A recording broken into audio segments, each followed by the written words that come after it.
The opinions expressed on this show do not necessarily reflect those of the Barbers Chat Network, our great partners at H&B Media, or any of our media peers. We're just five idiots who love sports and love to talk shit. If you're offended easily, then this show isn't for you. And for those of you who aren't offended easily, sit back, relax, and enjoy the show. Remember, it's only entertainment.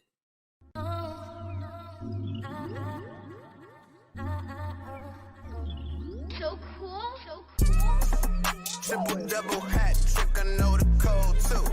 Ice trade, go for trade, yeah we cold too.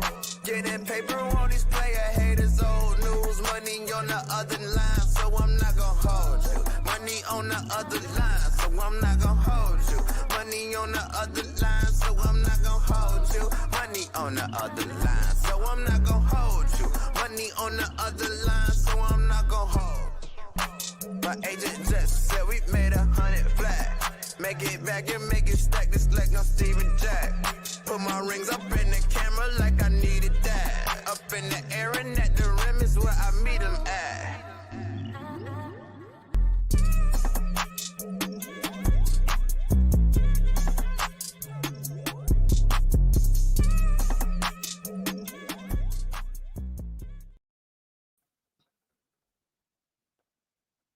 Ladies and gentlemen, welcome back to another edition of I'm Not Gonna Hold You. It is Friday, September 27th, 2024, and I am your host, Scott Lewis. Of course, you know to follow me on all social media platforms at Barberchair Scott.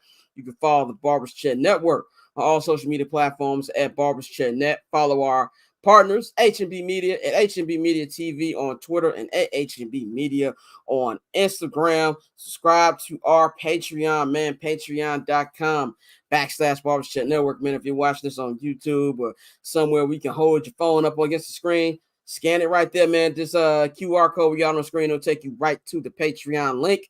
We've got 4 different tiers. We got the 79th and Halas tier for $5. If you want to get early 79th and Halas episodes and exclusive content, subscribe there. If you want to see the Summer Sessions tier, we just want to hear me, Pavi, Merk, and Bang and just talk pretty much about whatever the fuck. Subscribe to that.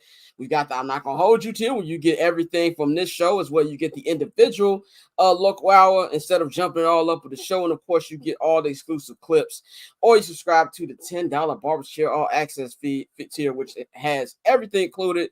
And you get 25% off on your first order at the BCNet shop. As you can see here, shop with us. BCNetshop.com. Get all your I'm Not Gonna Hold You merch, 79th and Halas merch, Barbers Chat Network merch. And on Tuesday, we will be launching, or not launching, but debuting the 79th and Halas 10th anniversary merch. We got some hoodies and shirts for y'all, for all the fans who've been holding us down for 10 seasons. I can't believe we've been doing that fucking podcast for 10 seasons, man. So bcnetshop.com, look out for that, man. We've got a packed show for y'all. Mikey's not here today. Mikey is down with the flu. So we hope our brother gets better, and we'll see him here on Monday. Courtney has got some work to do, so she'll be back on Monday as well. No respect to culture.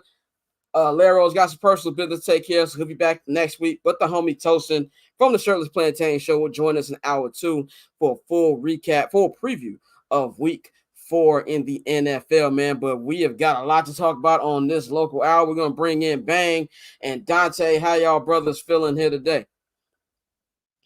I am good, bro. You know, tropical storm came through the A.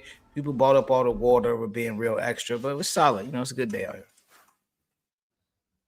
Man, how you feeling, brother? I don't respect everybody being out for personal reasons and all this shit. I'm under the weather myself. I'm stressed out.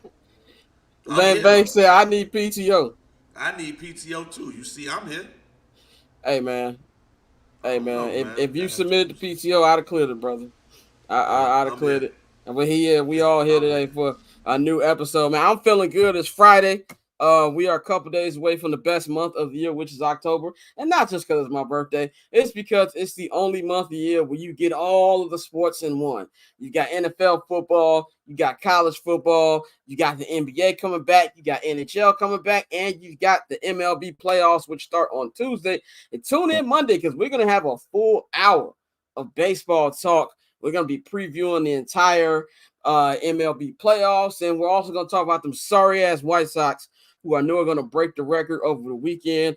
And I don't really bang with the fans booing, but we'll get into that Monday as well. And we're also going to talk about the Cubs too, because I know some of you Cub fan niggas out there think y'all going to go on the radar too. Now, y'all talk crazy during the offseason too, and here y'all niggas are no playoffs as well, man. But let's get into the local hour here, man. Sponsored by nobody. It is the local hour. There we go. A lot of stuff going on in Chicago sports. The Bears will be hosting the Los Angeles Rams. Both teams are 1-2 this Sunday on the lakefront. And yeah, man, Derrick Rose retired.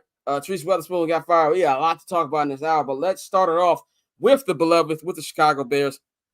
Big week. Big game. I feel like the fate of Chicago sports is on the line Sunday on the lakefront, man. But we got to kind of talk about what happened this week. When we went on the air on Monday Night Football had not started. We did not see the amazing performance that Jayden Daniels was going to put on that night, and that sent Bears Twitter into a hellhole. I mean, my brother talked about a little bit on 7 Night the Halas about how stupid the conversation was. I kind of went fake viral this week with the reel we put out. TikTok does not like me, by the way. TikTok niggas hate me.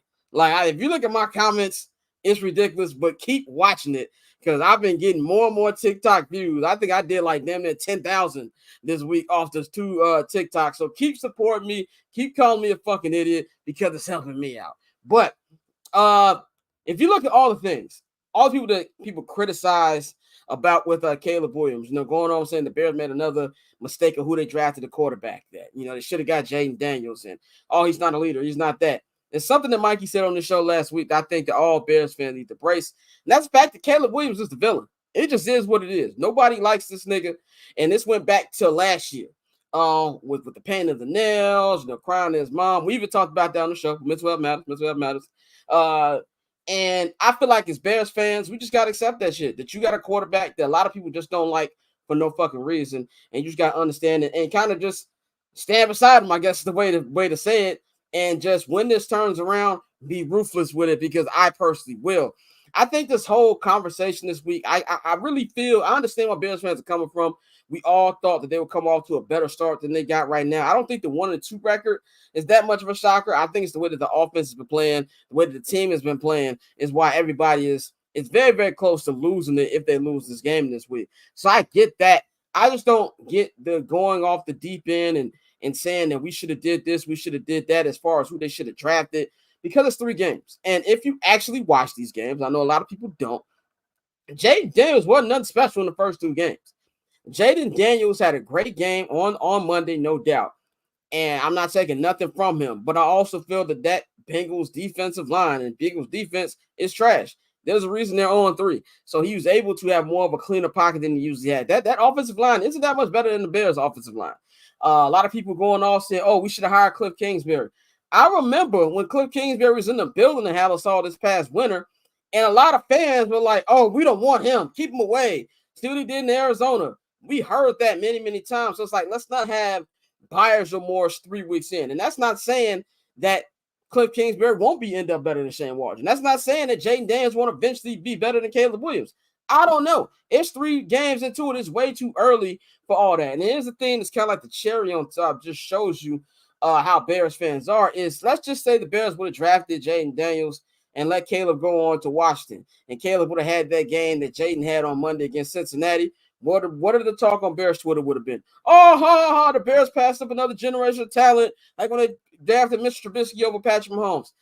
You can't really satisfy these people, man. And I understand the emotion, and I understand that Bears fans have been traumatized. But in the words of a nigga that we all hate, Aaron Rodgers, relax. I'm not saying relax about the team. I can't promise you that the team is going to get better. But I feel real good about this kid. For the first time in my life as a Bears fan and as a member of Bears media, when I look at the offensive struggles, my main concern is not the quarterback. I actually think he might be good enough to actually get through the bullshit he's in, even though you don't want to be in that bullshit to begin with. I'm going to bring in Bang and Dante for this, man. Bang, I'm going to start with you, bro. What do you think about the discourse this week? And do you think that we just need to embrace the fact that Caleb is probably just a villain? I think Caleb is a villain, but I don't think he's a villain within the Bears, within Bears Twitter, Bears fans. I think that's more of Bears trauma as you've said on many occasions. We finally got the new shiny toy, and we're afraid that we brought that toy home and it's broke, and we can't return it. And that's how I think some people feel about this Caleb Williams situation. I don't think it's warranted, but that's what happens when you go years without having a potential star quarterback, right? I think that's the issue here. So it's not that he's a villain.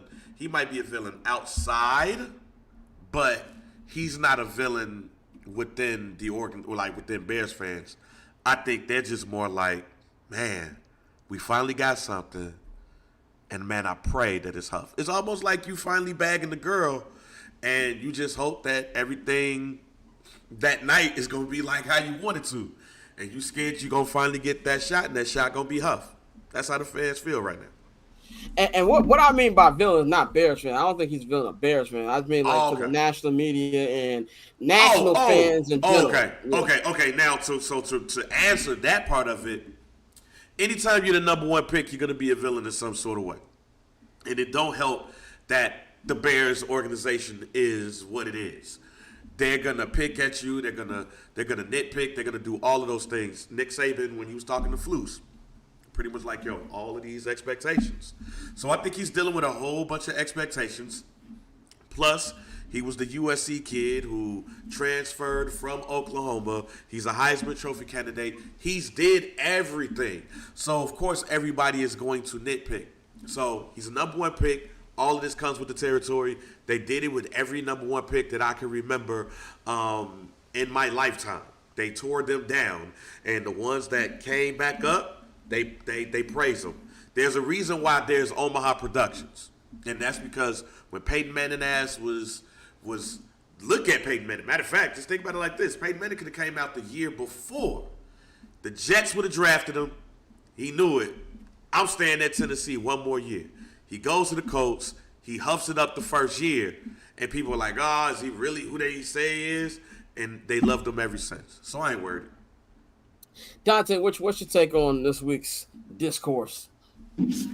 I don't think villain is really the right way to phrase it or frame it. He just as Bang just said, he's simply the number one pick. This is what comes with that. I think with us being in Chicago and being so quarterback hungry, it's a situation where we have, extremely high expectations, and seeing the guy picked right after him succeed early while he struggled, and it's been the same struggles we've seen with, poor offensive line play.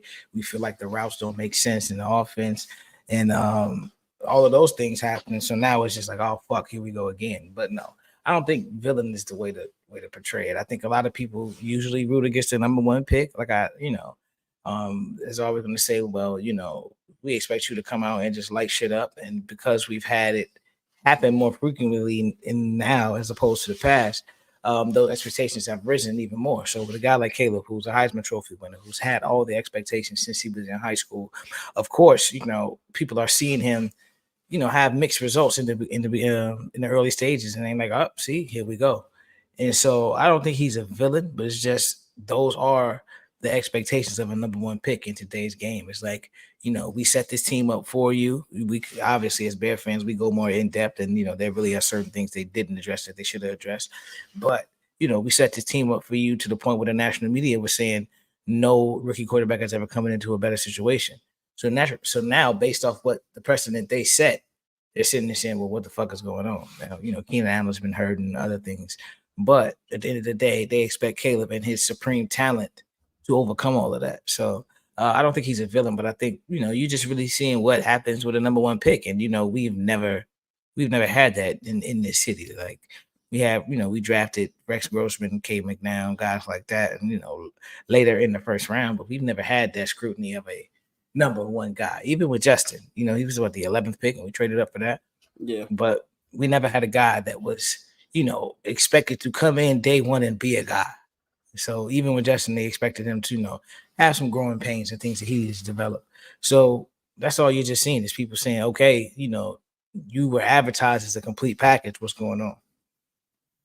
Yeah, I think too, I do think it's a mix of that. But even before the number one draft thing, I just think that people don't like Caleb because he's kind of like the first Gen Z quarterback, I guess. You know what I'm saying? Like he moves a different way. He's wired a different way. You know, the nigga paints his nail. A lot of people don't like that. You know, a lot of people don't like when he shows his emotions and things like that. And I think a lot of people, like you just said too, they want to see number one picks fail, but also I think a lot of people just like laughing at the Bears. And this is why I always bring back my comparison of the Bears being the football Knicks.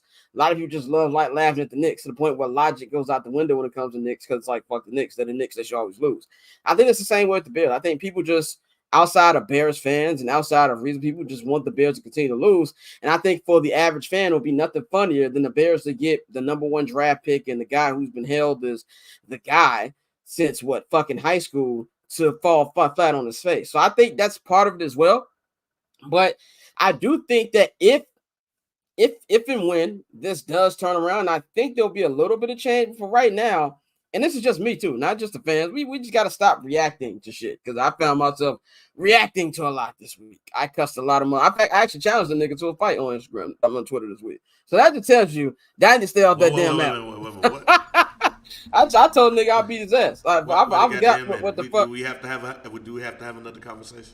Hey man, we can have all conversations we want. And like at the end of the day, I have to just put the phone down, which I did not do that on Monday. I was very annoyed this past week, but we got through it, man. But let's talk about this players only meeting that happened yesterday, which is always a concern. I always feel players only meetings never end well, especially this early in the season. Now, I did think that the offense would take a while to get to where it's at. I definitely didn't think it would take this long. And, you know, we hear about a leadership group, which went back to Nagy days in my head, like leadership group, that Matt Eberflus was talking about on Tuesday. Not Tuesday, but Wednesday when I was up there. By the way, I don't understand why they be having Matt Eberflus be virtual on Mondays now, but I don't know what's up with that. But anyway, I feel like we're getting to the point where a lot of these Flus press conference days are getting real coach speaky more than usual. And I think that's something you need to pay attention to as the season goes on. But he said he sat down with Shane Waldron on Monday morning. They went over film and things like that. And it's like, bro, we shouldn't be doing this early. If you got an offensive coordinator, you got to sit down and look at film and 3 days in, it's a problem. But what stood out to me is if you go to what Mercedes Lewis said yesterday, told the media who was there that they were part of the leadership group. And basically, they were telling, in so many words, telling Shane Waldron to coach them harder. Now, the people that were there, I think, were Mercedes Lewis, it was Caleb Williams, I think it was DJ Moore, and a couple others. And he's like, yo, we got guys on this team. Like, we don't want to hear about, we got rookie quarterback and, things moving slow. He said, no, that's not what it was when the season started. We have expectations. And we need to stay on top of those expectations and actually go out there and win games. So we've got dudes who can go out there and execute, and we need to do that. So he said, why people treat about leadership group meeting? Well, to answer the question, I don't think we should be having leadership group meetings in week fucking 4. I think if you're having leadership group meetings this early in the season, that means that you might have hired the wrong nigga. That's something that goes on later on in the season, in my personal opinion. Anytime I hear about any type of players meeting with the coaches and things like that, my alarm goes off, especially when it comes to this fucking franchise. And so that's why I don't have a good feeling about this week. We'll get into our picks later on in this hour. But that kind of stuff kind of rings an alarm to me where I'm like, we already know how we all feel about Flus. I think it's one thing that all Bears fans can agree on, that even remember how we had the full Caleb and Justin Civil War this offseason? One thing that all the fan base agreed on is that Matt Eberflus should have been fired. If you're going to start over for real. That just didn't make any sense to me. And then you got Shane Waldron, who, by the way, this was said on Waddle and Silver. And shout out to Mikey. Even though Mikey was sick, he gave me the quotes of what Jorge Sedano from ESPN LA said on Waddle and Sylvie today. This we told Sylvie. He said that, he felt like Dave Canellis, who was the quarterback coach in Seattle, was the reason that Seattle's offense was good, not Shane Waldron. This is the direct quote from Jorge Sedano. He said, I get that Waldron went to Seattle after leaving McVay, and everyone who had McVay dust did well. When you look at it, when Canellis was there with Waldron, the year Geno had the big years, Canellis was there as QB coach. Numbers never matched once Canellis left, and it was just on Waldron. Their offense went from 12th to 20th once Canales left. It was all left on Waldron, and he had the 20th ranked passing offense in the league. I don't believe they have the right infrastructure to make him successful. O-line stinks. Flus is defensive-minded head coach, and Waldron stinks. I don't think they have the right person to aid Caleb going forward. Now, that's just part of many national media's takes on this. We saw Greeny from ESPN just completely lost it on Get Up yesterday, and he had a full, very passionate rant about them potentially ruining Caleb Williams. There's a question that I got that I'm gonna pass it. I'm gonna answer on pass. Yo, when are we gonna start looking at Ryan Poles? Because the stats that I just named that Jorge Sedano knew, if either Ryan Poles knew about it and he didn't give a shit, or he didn't know about it. Either way, that's a problem. And now we just start looking at some of these moves that he's making, because all of this should be focused on making Caleb the best possible situation. And look, sometimes you just know. You knew when the Broncos hired, who's the Jets offensive coordinator now, who his name is escaping me, in New York. He was Aaron Rodgers' boy. But about Hackett? Yeah, Hackett. We all knew Nathaniel Hackett wasn't going to work very early with Denver. And I don't think we need the full 17-game picture. I think they made the wrong hire. And this is not something I'm looking at where I proved it when they hired, because, things you always want to give somebody a shot. And I also feel like great offensive coordinators or really good offensive coordinators aren't interviewing for offensive coordinator jobs. They're interviewing for head coaching jobs. But I'm starting to maybe a little bit question Ryan Poles' decision-making if the offense continues to go this way. Bang, what do you feel about these leadership meetings, the Waldron hire, just everything that's going on? I feel like there's going to be some hard conversations that's going to have to be having Halas Hall very soon if this continues to go this way. I'm not mad at leadership meetings early. I think it's overrated I won't use overrated. I think it's overblown for us to be talking about, oh man, they having the leadership meeting and boom, boom, boom. But I also work in leadership.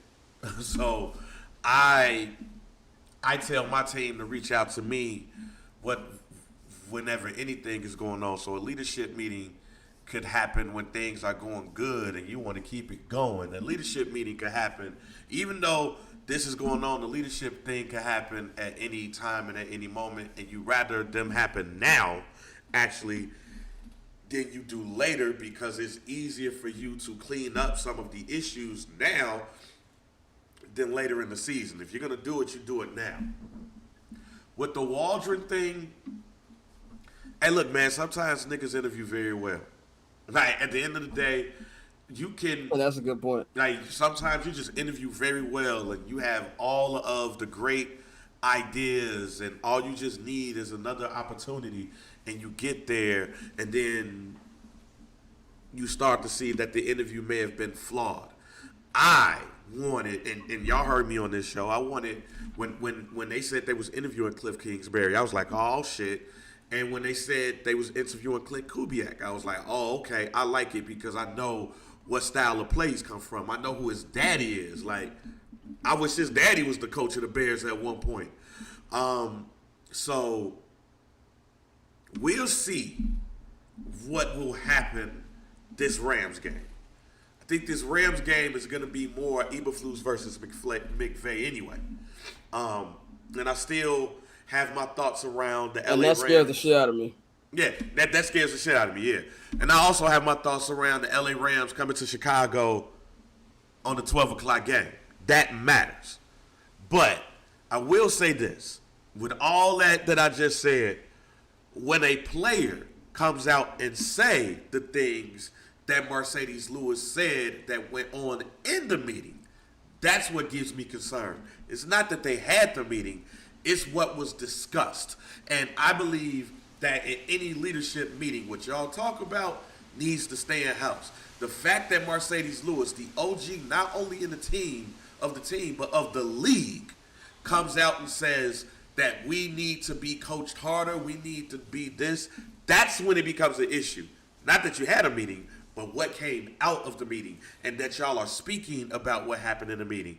That lets the Rams know that y'all fooled. So that's what I don't like. Leadership meetings, keep that in house. Now that it's out the house, Now it gives us more shit to talk about, and that does not help the situation. And before we go to Dante, Mercedes Lewis brought this up twice because he also has a new podcast with Cap. Oh, niggas be podding. That's what it is. Well, And with Cap, that's the thing, though. wait a minute. You say he has a podcast with Cap? Yeah, so Cap has shit. Cap launched 2 podcasts on his network. So Big Dog has a pod and Kevin Byer has a pod. And yeah, I think that's it. And so they be on Cap shit like once a week. Cap Cowherd, man. That's what you think, Cap Cowherd. Yeah, so another thing that I kind of got a problem with current players having podcasts. Like, you know, we'll get into the Cowboys Giants game later, but we know that Micah gonna be out for 2 to 4 weeks, maybe longer. But you know this nigga's not gonna stop podding. Yeah. You know what I'm saying? Like, at least with Draymond, at least Draymond got 4 titles already, so it's kind of like, okay, I'll give you that pass on that. I don't want to see Andrew Reed's podcast, nigga. You a rookie. Like, that's just how I feel. That's a whole nother different rant. But Dante, tell me what you feel about these leadership meetings, and do you think already there's time to look at Ryan Pohl's decision making? I don't mind the leadership meetings. I actually encourage the leadership meetings, especially when you have an outcome like they had, where you have a veteran like Mercedes Lewis. So I'm sure that was intentional, where he was the one who came out and said, nah, coach is harder. Like, you know, these are grown men in this building. And so, you know, I'm more concerned. And I think to me, that points to them walking on eggshells with Caleb and saying, okay, we've heard the diva thing and we want to make sure he's comfortable. And so, you know, we're going to sit here and play patty cake with this shit, as opposed to, you know, doing what football coaches do. And that's, you know, iron sharpens iron, making sure their team is ready every Sunday. You know, there's been plenty of plays where they just don't look prepared. I like what I heard on Pat McAfee when Adam Schefter said that Shane Waldron put up all the plays that he acknowledged he fucked up. You know, he said that was his wrong, whether it was the alignment or just the wrong play call at the wrong time, you know, going through that for the whole game. I think that was dope. And that's something that you want to see, just a coach hold himself accountable. And as far as Ryan Poles, the offensive line has been an issue. And, you know, as a former offensive lineman, I don't know if that's just his blind spot, where he's going more so for the diamonds in the rough as opposed to investing what he truly needs to invest in that. But you're at a position where now you've reset that clock. So it's the time more than ever to blow a bag on several offensive linemen at this point to protect your key asset. So, I mean, I know that's easier said than done because, you know, people lock up the best offensive linemen. So you got to go through the draft. But I've praised too much of his decision making to sit here and I'll suddenly be like, well, he's bad at this shit. No, he has his flaws. I think we may have given him a little too much praise too soon. But in terms of, you know, questioning his decision making outside of the Nate Davis deal, I feel like now we can officially say Nate and Chase Claypool are the 2 misses, you know, in the Ryan Poles era that we can officially like mark down. Like, yeah, don't forget about homeboy Ogunjobi. Oh yeah. Okay, yeah, we can put that one. And you know, and if Vilas fucks up again, I'm gonna put Vilas on that list. But and I'm not saying general managers can't have misses, but I feel like the coaching thing was such an obvious thing to change. Yeah, because even though you weren't here, you've seen this city perpetuate this cycle where you have a lame duck coach with a new quarterback. Like, the last thing you should have did, if there was ever a time for him to stand up and say, Mr. McCaskey, I understand y'all don't like firing people, but listen to me. Like, if we're gonna wipe it clean, let's wipe it clean and get an offensive mind in here to really mold this kid. So I mean, we're gonna have to live with it for right now. But the more, even, you know, if they do, you know, they would have to really turn it fully around and go back to the 12-win prediction for me. But it's looking more and more like Caleb will have another coach within his first, you know, 2-3 years in the league. Like, I don't see. And that's just annoying to me because it was avoidable. It was avoidable from the beginning. And that's just that's something I just can't get over. Like, it ain't even the Shane Waldron thing that annoys me. It's the Matt Eberflus thing that annoys me. It was so obvious, bro. Like, they're gonna start over. Like, it just don't matter. Like, if you're starting over on anything, get rid of everything. And I said a year ago, I reported it. Adam Johns reported it. People went in my head when I said this last year. I said, this nigga Fluke's not going nowhere. They believe in Buddy. I didn't say he should have came back. I was telling niggas what it was. And it just, the Harbaugh thing was never going to happen. It just was never going to, outside the fact that Kevin Warren hates this nigga's guts. The Bears are never giving a coach the power and the money that a guy like Jim Harbaugh wants, despite the fact that he's the prodigal son and everybody in the franchise loves him. It just was never going to happen. But I just don't understand deciding to, okay, we're going to rebuild the house, right? We gonna knock this house down. We gonna keep the shady foundation at the bottom, and we're gonna try to build this joint on top of that. It just don't make no sense. So to me, that's what was more annoying, even more than the Shane Waldron hiring. You know what I'm saying? Because even people want to say, "Oh, they should have got Clint Kubiak." Clint Kubiak never called plays for this year, and honestly, it's too early to say if Clint Kubiak's good. Week 3, he did not look good as he looked week 1 and week 2. So I'm not as mad with the Shane Waldron hiring as I am with the bringing Eberflus back thing. And that leads to my next question. This Sunday is a massive game. It's a massive game because I believe there's a huge difference between 2-2 and 1-3.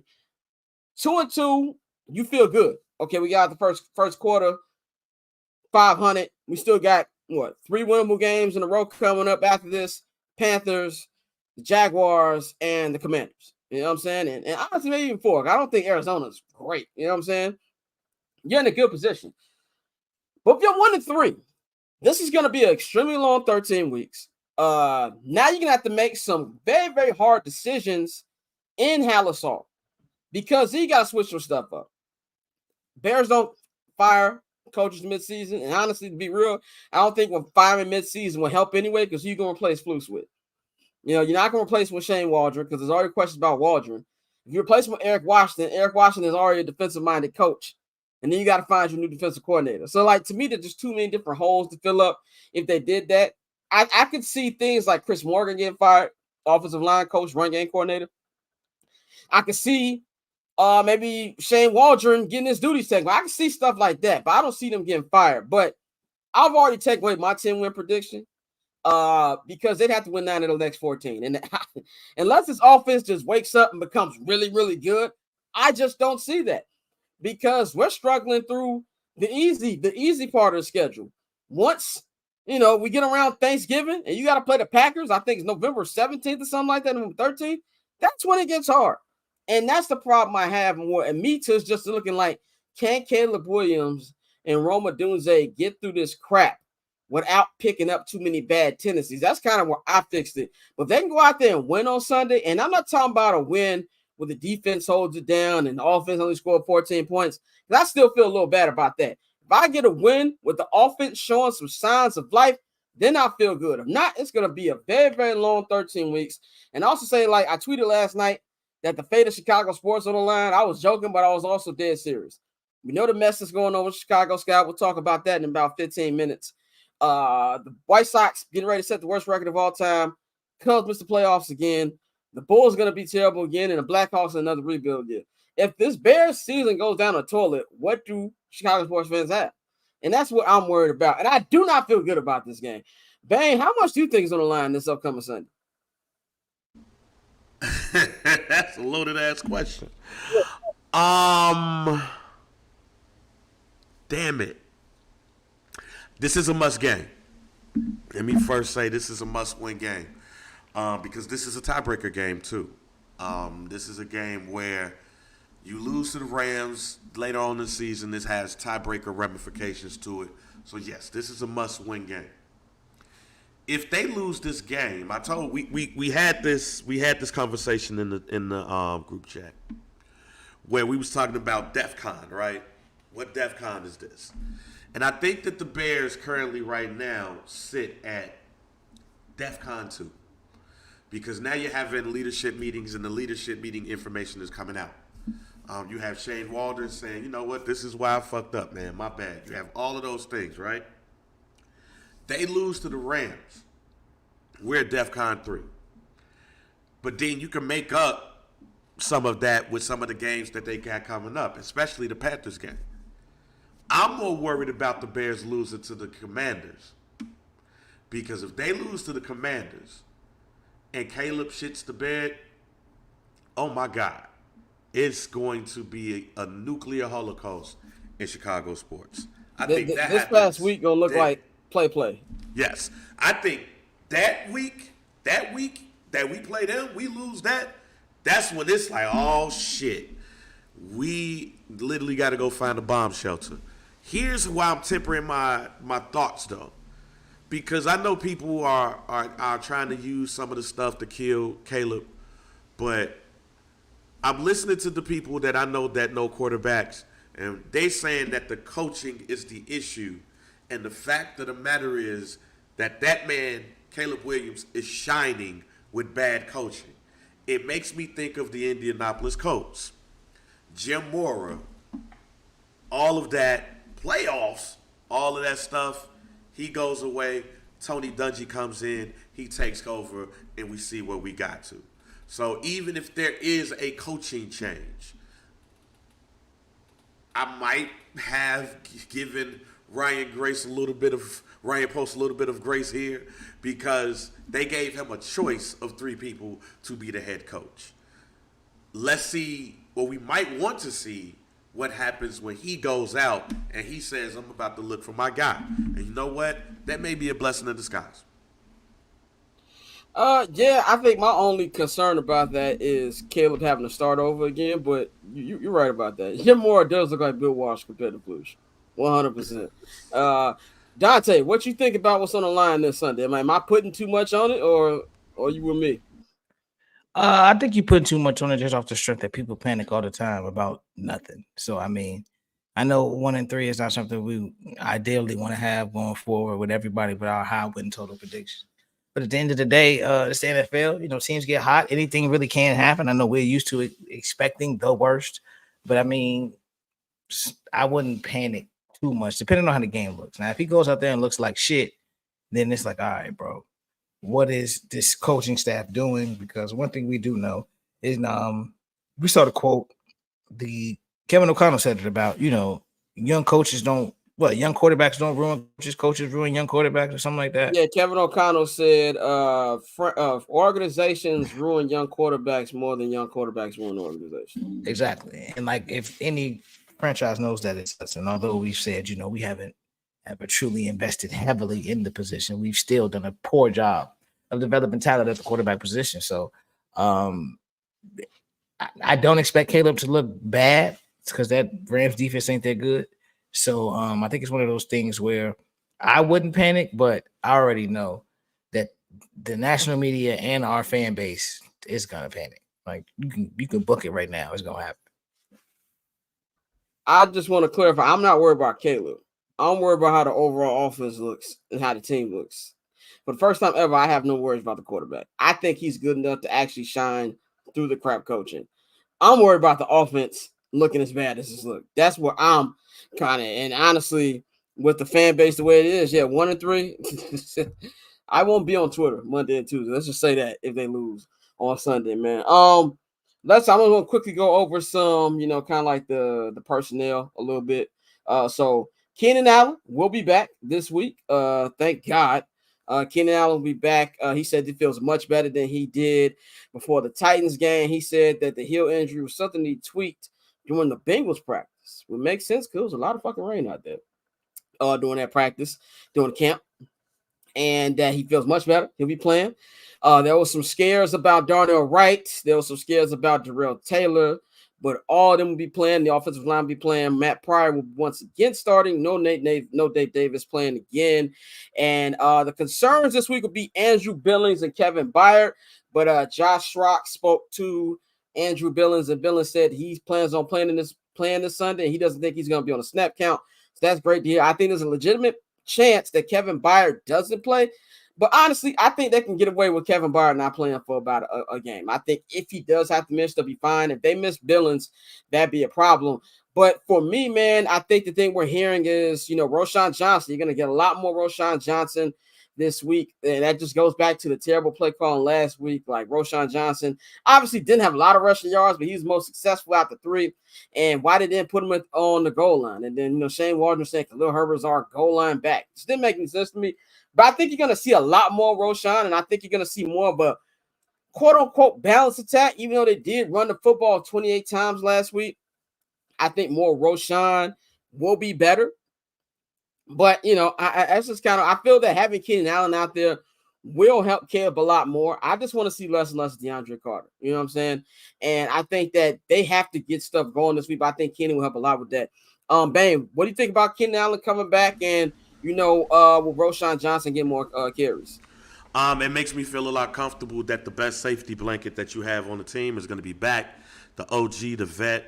So I'm happy about that. I think it's going to help out the wide receiver room a lot more.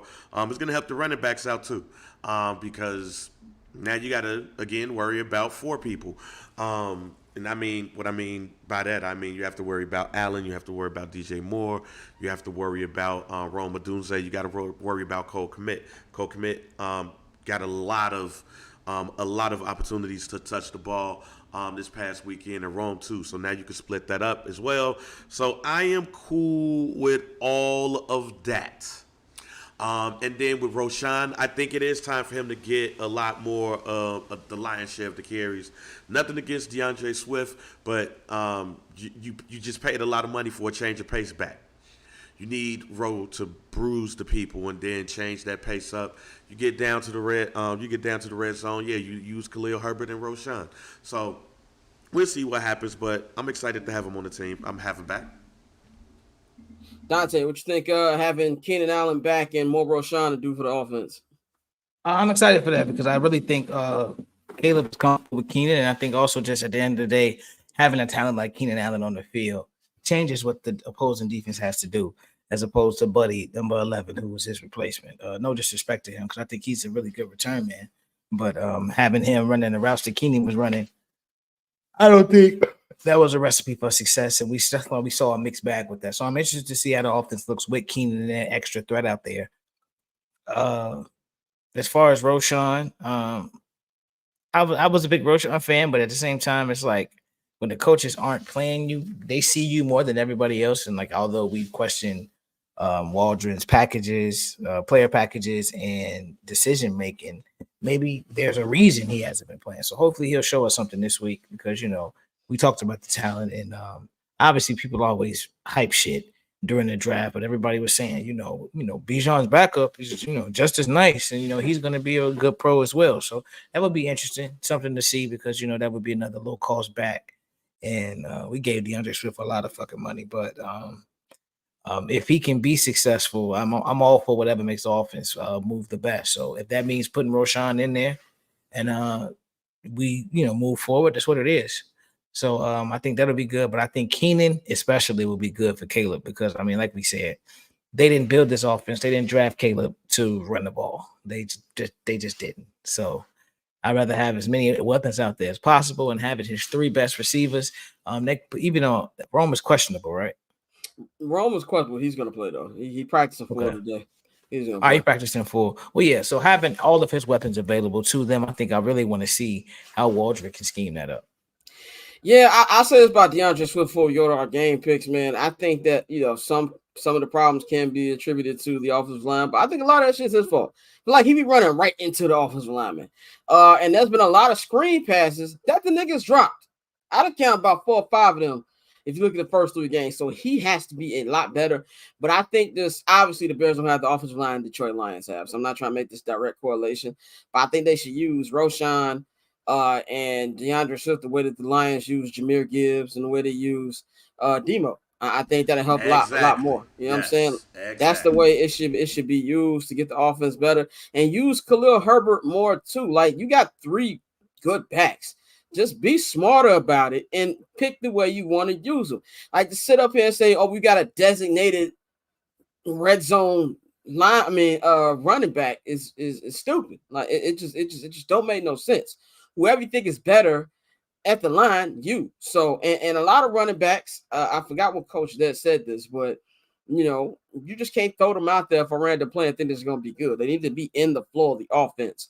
So I really hope that the plays that Shane Waldron put on the board, and the players like, nah, that ain't. I hope all that got figured out, man. So let's go to our game picks. The Bears are a 2.5 point favorite at home, because they are at home, and Bang, like you said, the 12 p.m. factor, Central Time factor for West Coast teams.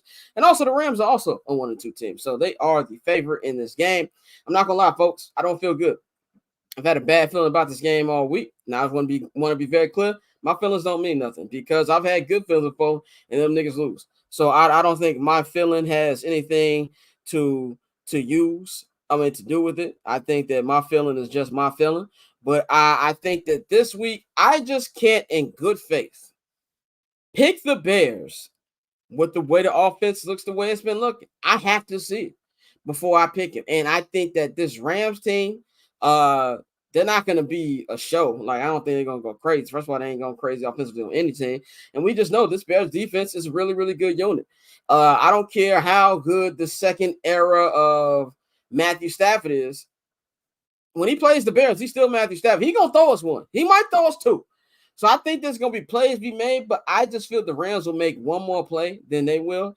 And I got the Bears. I got the Rams winning 21-14. That's my favorite. That's my final score. And I don't think it'll be a fun couple days on Bears Twitter. But like I said, my feeling don't mean anything because I had a good feeling last week and they lost. So that doesn't mean anything. But I got the Bears losing this week. Bang, what's your pick? How you got this Sunday going? Oh, man, I feel a lot differently. I think this is going to be a wake-up game. Not only do I believe this is going to be a wake-up game, I think this is going to be a game that really kind of allows us to breathe.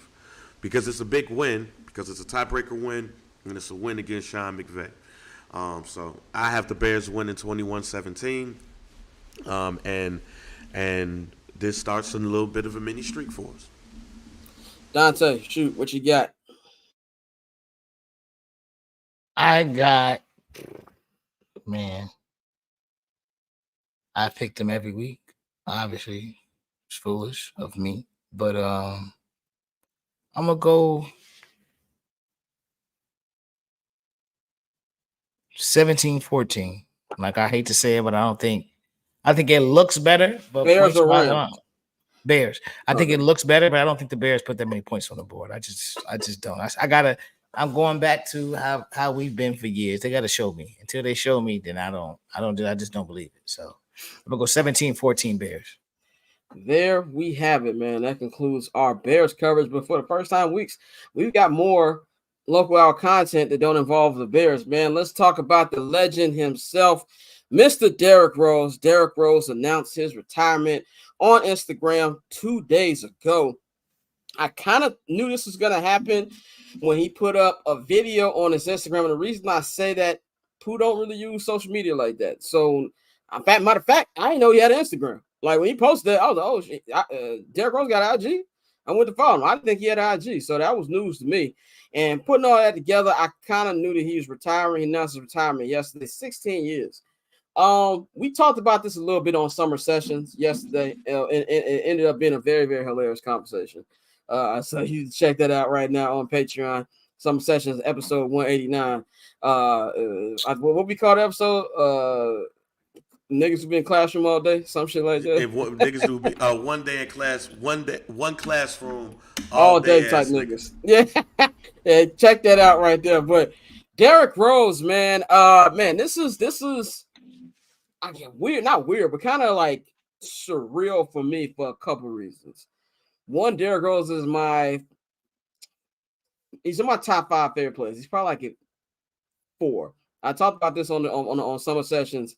Bang shit on me because he said I had too many all-time greats in my top 5. Too many all-time greats in his top 5, man. I had too many all-time greats. You gotta have players that wasn't necessarily underrated niggas. Yeah, you gotta have the underrated niggas. You can't have Pappy laughed at my list, and then Pappy went on to name 4 league MVPs and 2 niggas who were considered the GOAT in his, so that didn't have no merit. At least Bang had some underground kings on his list. But my top 5 favorite is really honestly a top 6 because my 1A is Mike. Mike represents my childhood. My 1B is Kobe. That's my high school years, college years.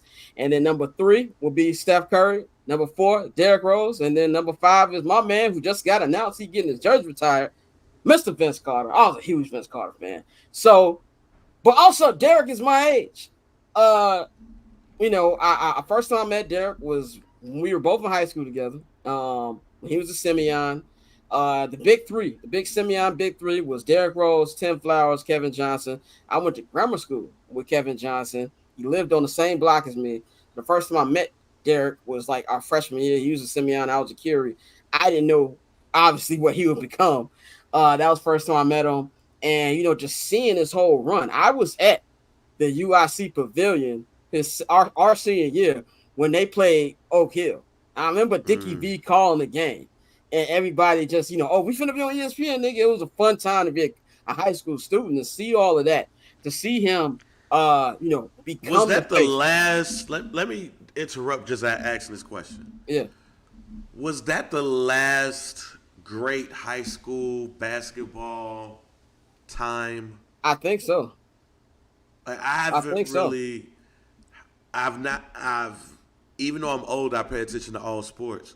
I haven't really seen high school basketball be at a fever pitch since then in Chicago. Yeah, it was LeBron, then it was Pooh. Like, if we just talking about all together, it kind of feels like. I feel like everything else is like college based. But just to see him get to that point, last time I saw him was 2 years ago. We had the same flight. And that's the funniest thing about that flight. I was leaving LA to come back home, and it was me on the flight. It was Spice Adams on a flight and Derrick Rose on a flight. And all I could think, this just tells you kind of nigga I am. I was like, if this plane goes down, all it's gonna say in the headlines is Spice Adams, Derrick Rose, and others die. I was like, nigga, I'm finna be in the others. That one went through my head. Don't ask why that went through my head, but that's what went through my head when we was on that plane. And that was the second time I ran into him. I briefly talked to him when we were waiting for our bags. But to see him make it, and then also we see a nigga that's your age retire, it's kind of weird. But just see everything is, and just see the outpouring of love he's gotten. Of course, in Chicago, he's barbershop status in Chicago. If you're not from Chicago and you don't know who barbershop status is, there's a couple niggas who's barbershop status. It's Michael Jordan, it's Harold Washington, it's Barack Obama, it's Walter Payton, and it's Derrick Rose. Now, those are the barbershop status niggas who you got in there. Derrick's in there. And to see everything accomplished, even though his prime was so short, it's really only 3 years. Being the youngest league MVP, being rookie of the year, taking the Bulls to the Eastern Conference Finals, somewhere they hadn't been without Jordan, somewhere they ain't been since. And just to see how live he had the city, when he tore his ACL, that was the second worst moment of my sports fandom. Number one, obviously, when the Bears lost the Super Bowl, but that was number two. Even though the Bulls actually won that game, that was a sick moment. Honestly, my super NBA fandom. I used to be a bigger NBA fan than I was NFL fan. My super NBA fandom died that day, but just to see how he was able to kind of get it back on, and seeing kind of the second life he had that 1 year with the Knicks, scoring 50 points with the Timberwolves, and now he's able to do whatever he wants to do. And he is ridiculously rich. Derrick is one of the most paid niggas in NBA history. You got to give up to him too. It just was good to see his love, and I hope the Bulls actually do something right and retire his number one jersey, because you want to be real about it. And this is no disrespect to Jerry Sloan. This is no disrespect to Bob Love. This is not no disrespect to anybody else who got that jersey up there, United Center Raptors. When we talk about the three most important players, we're not including Phil Jackson. It's Michael Jeffrey Jordan, Scottie Pippen, and it's Derrick Rose. Those are three most important Bulls in the history. And I see a lot of people in the media, a lot of fans on that side. You know what side I'm talking about, saying he shouldn't get his jersey retired. Hall of Fame is a different discussion. I would love to see Pooh in the Hall of Fame. I don't think he's going to get in there. I would love to see it. But we got to stop treating jersey retirements like this is a Hall of Fame induction. And we also got to stop acting like the Bulls are just this severe, like a lot of great players. But this is not the Lakers. This is not the Celtics. You got to have a higher accomplishment to be in there. Like, I honestly don't think Kevin Garnett should be in the Boston Celtics Raptors. If you want to be real, that's a different discussion. Derrick should be in there. If you want to be real, there's probably only 8 you great said players. Who? I don't think Kevin Garnett should have a jersey retired as a Celtic. I thought you said Kevin McHale. Like, no, definitely Kevin. I agree with you with the Kevin Garnett joint. Kevin Garnett shouldn't have his jersey up in the Celtic Raptors. But those are storied franchises with multiple eras. The Bulls ain't that. The Bulls have maybe had 8 great players in the history of their franchise. So I hope that the Bulls do something right and give him his day and put that number one in the jersey. It's kind of unofficially retired anyway. We've seen 2 or 3 players try to wear one, and the fan base was just not going for it. So I hope Jerry Reinsdorf, hope Michael Reinsdorf, and I hope Arturas Karnisovas do the right thing. And I'm not saying it has to be this year, but within the next 2 to 3 years, bring him back and get that number 1 jersey retired. Bang, I know we talked about this a little bit on Summer Sessions last night, but just tell me what you feel about his career, and the chances are that he will get his jersey retired. Okay. Orlando Artis Gilmore is a Hall of Famer. Just let you know. So I'm not old enough to ever see a Artis Gilmore game, my nigga. So don't even say shit. But that nigga is like was one of like the greatest centers of all time at one point. But nah, I'm you know what, low key, I'm not a fan of jersey retirements. I'm not a fan of that. I want to hear this tape. Why are you not a fan? Because of the Boston Celtics. Like, damn near every jersey is retired. So you got niggas coming in with weird-ass numbers. Like, don't nobody want to see no game with a nigga playing basketball with the number 49 because you retired all these goddamn numbers. I am a fan of Ring of Honors. Like, I'm a Ring of Honor guy. Like how Dallas got their Ring of Honor and how, like, that's Denver what the Bears need to have. I'm a fan of Ring of Honors because jerseys, to me, all right, man, it's more than the jersey. It's the player in it. That's why I like Ring of Honors. If you wanna just keep a nigga from wearing 23, of course, like 23 should be retired across the league. Like if you do it should be retired across sports. That it should be like that. That is the only jersey like that one, and like 32 is like some jerseys by certain people should just not be worn, right?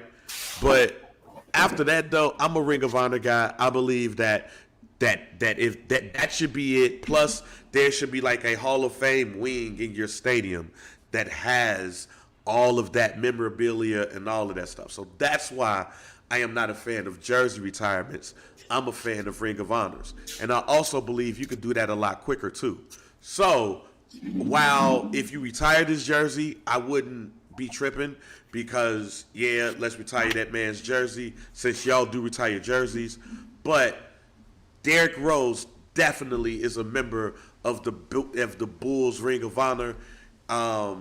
I guess that's the shit that they tried to do last year and it didn't go off well. The Bulls do have a Ring of Honor. Yeah, because that's the shit that they tried to do last year and it didn't go off quite well.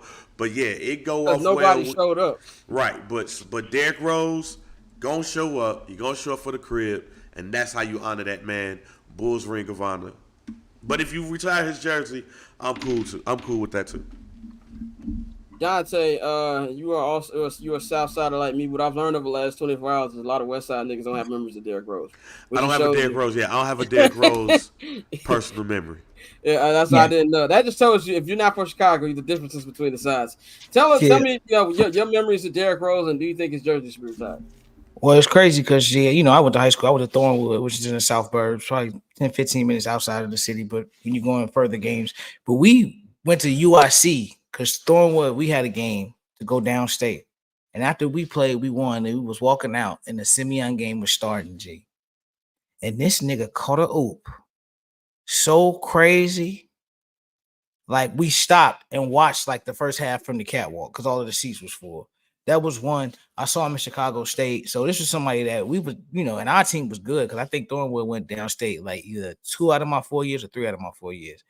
But we were like, yeah, we cool with y'all niggas, but we trying to see bro play. So we would go to different games, different tournaments throughout the city, just seeing them play.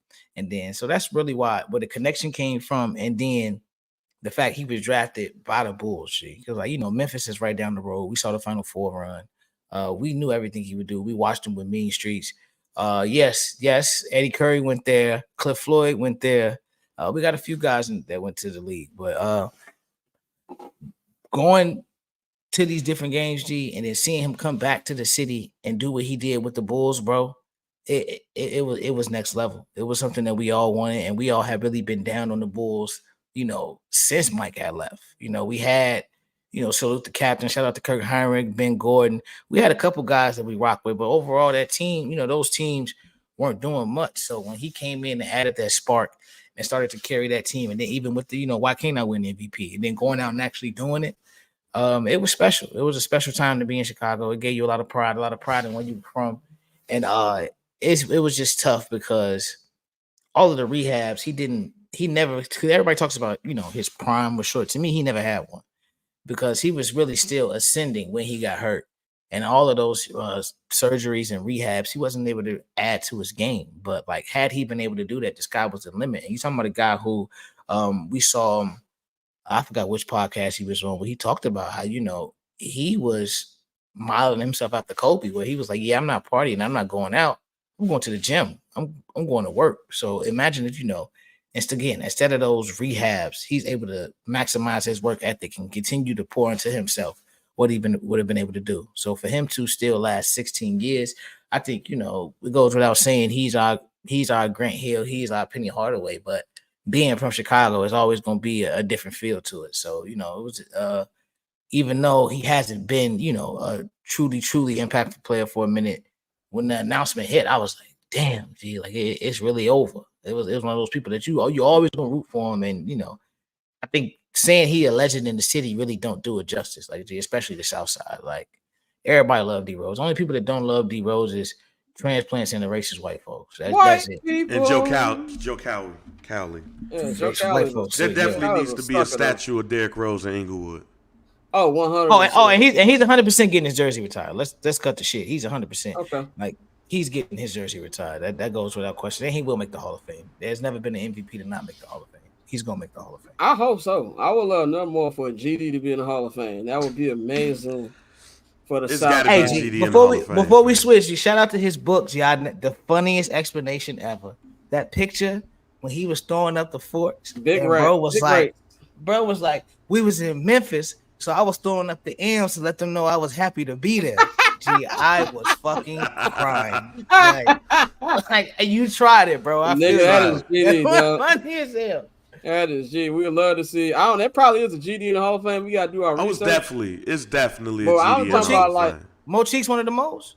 I think Mo Cheeks is a stone or something like that, bro. He might be. We gotta do an episode. He go on back that. to El Rukin days. He You're might right. have been an El Rukin. Yeah, he old. Yeah, that's my Kevin grandma Garnett of called. Vice Lord. Kevin Garnett was saying Lord and shouting out all the travelers and shit. Yeah, that and nigga shout out the Travelers on his Hall of Fame. You said him and Zebo greatest GDs of all time. Yeah, Zebo. Yeah. Yeah.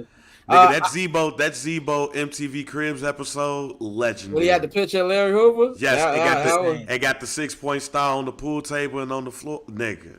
Yeah, man. David Stern called him immediately, nigga.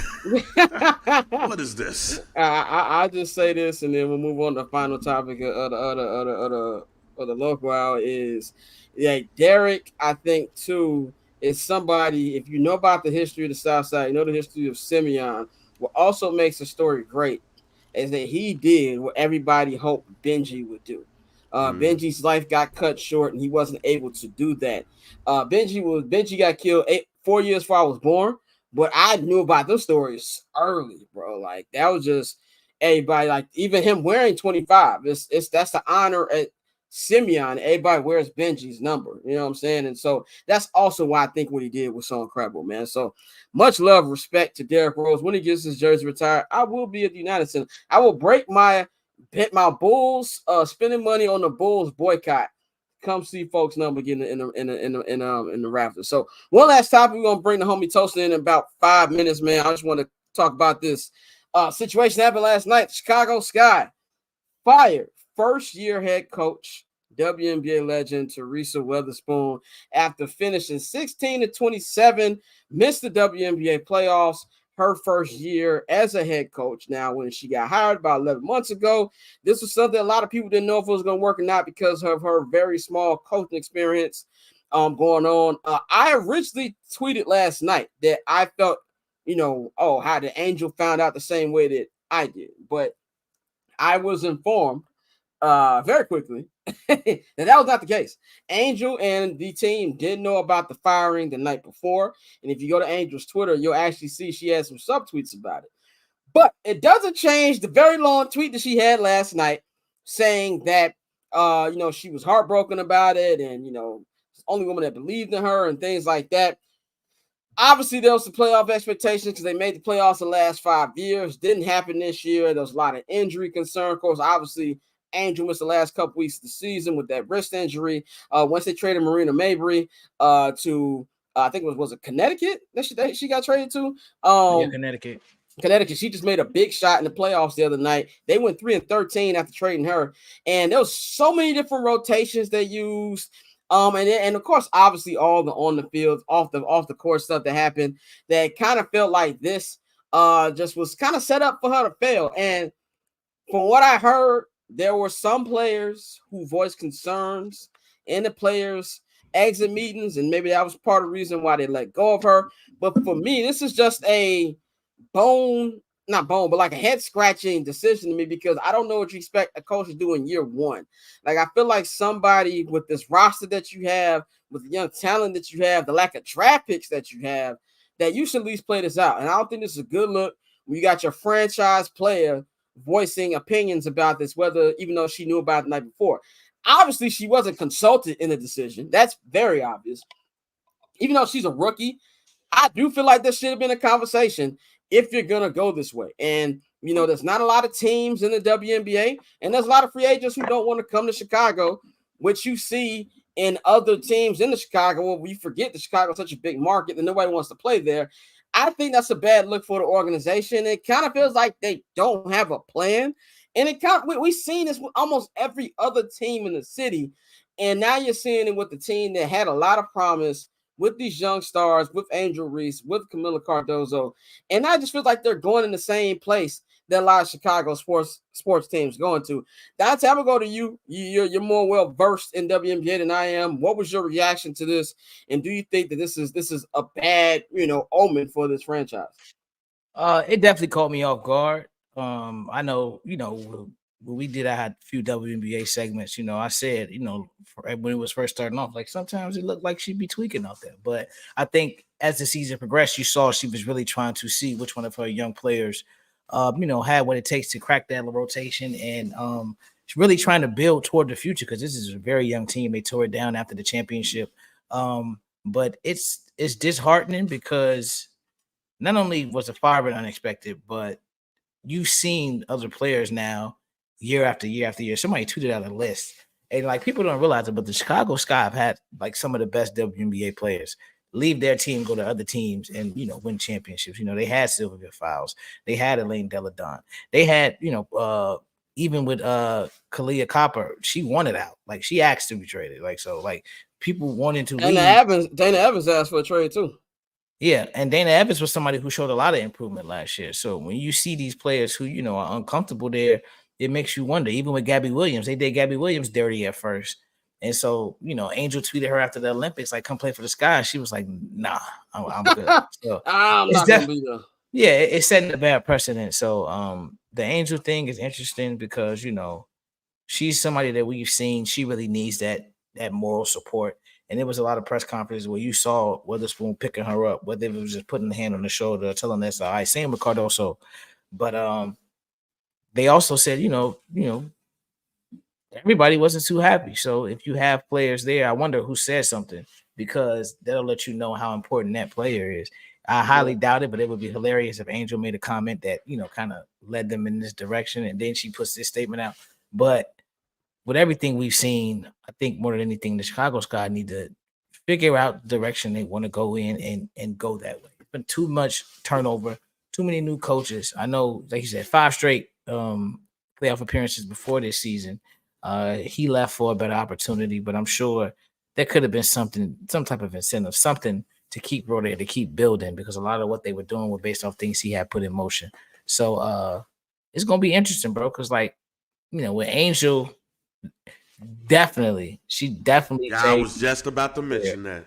And she was not happy. She see what goes with that. I believe she's a free agent as well. For those of you who are listening to the podcast version, they were talking about Trinity Carter. Yeah, Trinity Carter. But it's going to be interesting, bro.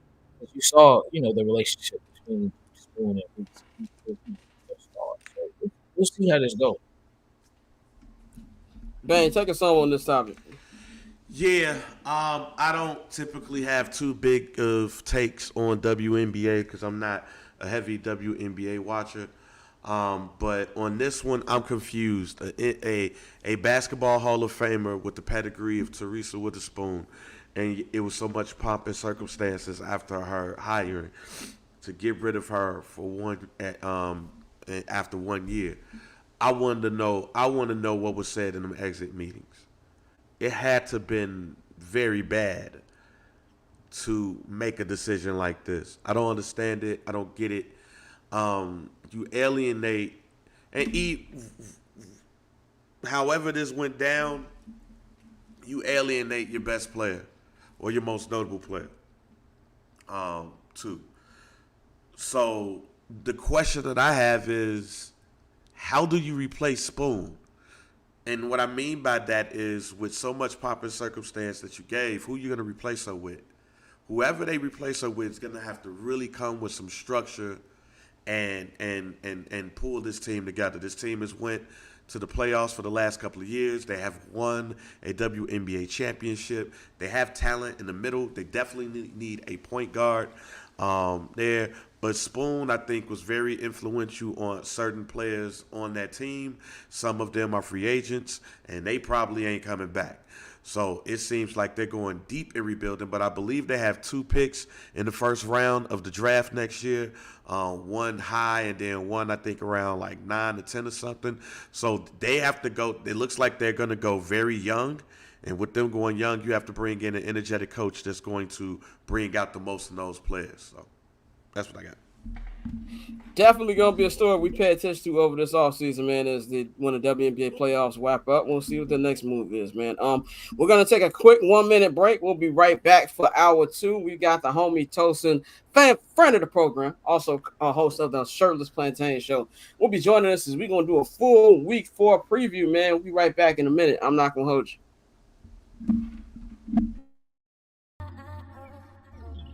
So cool. Triple double hat trick, I know the code too. Ice trade, go for trade, yeah we cold too. Getting paper on these player haters, old news. Money on the other line, so I'm not gonna hold you. Money on the other line, so I'm not gonna hold you. Money on the other line, so I'm not gonna hold you. Money on the other line, so I'm not. Welcome back, ladies and gentlemen. I'm not gonna hold you. Hour 2. Big shout out to everybody watching us on Instagram. We appreciate y'all as well, man. We're gonna bring in the homie Tosin, man, joining us for hour 2 here on the show. Tosin, how you feeling, my boy? Really, really good. Thank y'all for having me once again, man. Hope everyone's doing well. Man, we doing as well as we can. I think both of our teams right now are on the brink of hoping we can turn this around. Well, what's your feeling with your Ravens right now, dog? Listen, I'm pissed that we let Mike McDonald go. I knew it was stupid when we let him go. I was like, we should have let John go upstairs like Brad Stevens did and just kept Mike, but it is what it is. Any feeling going into this Sunday night game? Big Sunday night game. Josh Allen coming to town. Day 3-0. A lot of people, me, will be really paying attention to this game. Y'all know I'm a Josh Allen guy. What's your feeling going into this? We'll make predictions later. What's your feeling about this Sunday night game?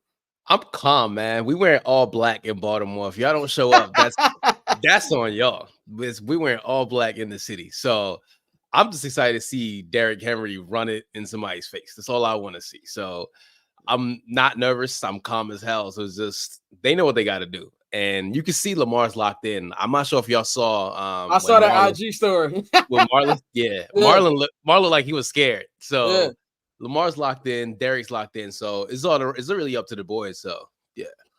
Hey, man, I'm looking forward to that game, man. It was much better. It'll be much better than last night's game. I've got to take on Thursday Night Football real quick before we get into the actual score of Thursday Night Football. Thursday Night Football is bad every week, no matter what the actual matchup is. I think on paper, next week's matchup isn't bad. It's a nice NFC South matchup, but somehow it's going to be a bad game because NFL players are not meant to play twice in a 4-day span. That just is what it is. Yeah, go ahead, my bad. A lot of it is really whoever didn't get their ass beat the worst the Sunday before is gonna have a good game that Thursday. Like, we really got to check the trends on that. But like you said, that's a crazy turnaround. It's a crazy turnaround. My bad. Go ahead, man. I was gonna say, I don't think people understand how like just insane NFL is like to play, right? Like from week, I remember what's his name that played for the Dolphins? Jason Taylor. And Yeah. like Jason Taylor was saying how like at some point in his career he couldn't get up the stairs. And I'm like, yo, these dudes can't get up the stairs on Sunday and you want them to play on Thursday? That's obscene. That's just It's nuts because too, one thing I know from being in the Bears facility, I see these niggas schedule. They got the schedule up in the hallway when we walk to the locker rooms. And a lot of people think they just go to practice, go home. No. These niggas be at the facility from like 6 a.m. to like 5, bro. Monday, you get an off day. You're looking at Monday, you're looking at film, stuff like that. Tuesday's an off day. Wednesday's the first day of practice. And that's for a regular week. So imagine what that schedule is like on a short week. So by default, you're gonna get a crappy game. But the thing about me, I saw somebody ask me, why do you still watch? I'm like, because football is like pizza. Even when it's bad, it's still kind of good. You know what I'm saying? I'm still gonna watch. Last night I watched every minute of that terrible Cowboys Giants game. Terrible. We can sit up here and complain about it. It's making money. Last night was the highest streamed game in NFL regular season history. And that's all the bottom line is. That's all Amazon cares about. That's all Roger Goodell cares about. That's going to continue to be terrible football. And people need to actually thank that competition law that doesn't allow the NFL to consistently be on Fridays and Saturdays, because they will 100% go for that as well. But don't want to spend too much time on this game. There's two terrible teams. But the Cowboys won last night 20-15. Not an impressive win. A very Chicago Bears week 1 win. Dak Prescott, 22 for 27, 2 touchdowns. Daniel Jones is terrible. 29 for 40, 281 yards, 1 pick. The only really saving grace for the Giants was Malik Nabers is looking like a guy. 12 receptions, 115 yards. Didn't get a touchdown, but he did get concussed. Said he was fine. The Cowboys didn't leave this game unscathed. Micah Parsons, high ankle sprain. He's going to be out at least 2 to 4 weeks. And DeMarcus Lawrence got injured as well. And Mike McCarthy saying that injury is actually worse than Micah Parsons. They play Pittsburgh next week. I think they're going to get scraped. I think it's going to be a bad year for them. But just what do y'all think about this NFC East right now? Because if you look at it, it's kind of a weird division where the Cowboys are playing kind of like I think anybody with eyes thought they're going to play. Daniel Jones is arguably one of the worst quarterback in football. You got the Commanders. They started off pretty well. Philly's winning, but they don't look impressive as well. I think we're on a path for another NFC least type of season where the winner might be a 9-game winner. Tosin, what do you think about what you saw last night, just this division as a whole?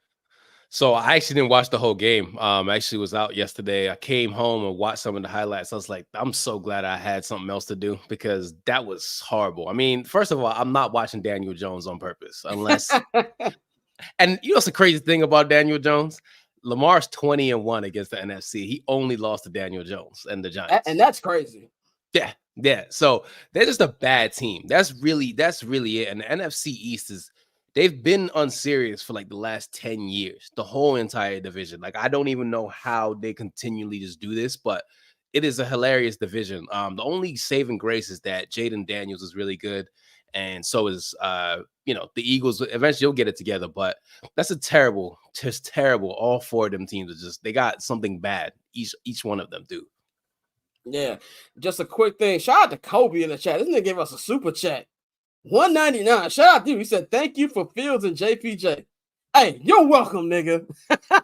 You're welcome. Thank you for that. For our thank you for that 4th round pick, brother. Yeah, right. Thank you for the 4th round pick that's coming. Thank you for our We appreciate you. Donation. We appreciate you, brother. Let's give a round of applause for Kobe real quick. Donations. Dante, man, what you think about this terrible NFC East?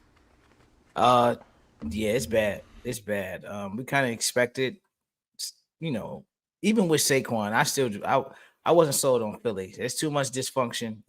When the quarterback and head coach don't like each other or not on the same page, I don't care how much talent you have. It's a little difficult to do that.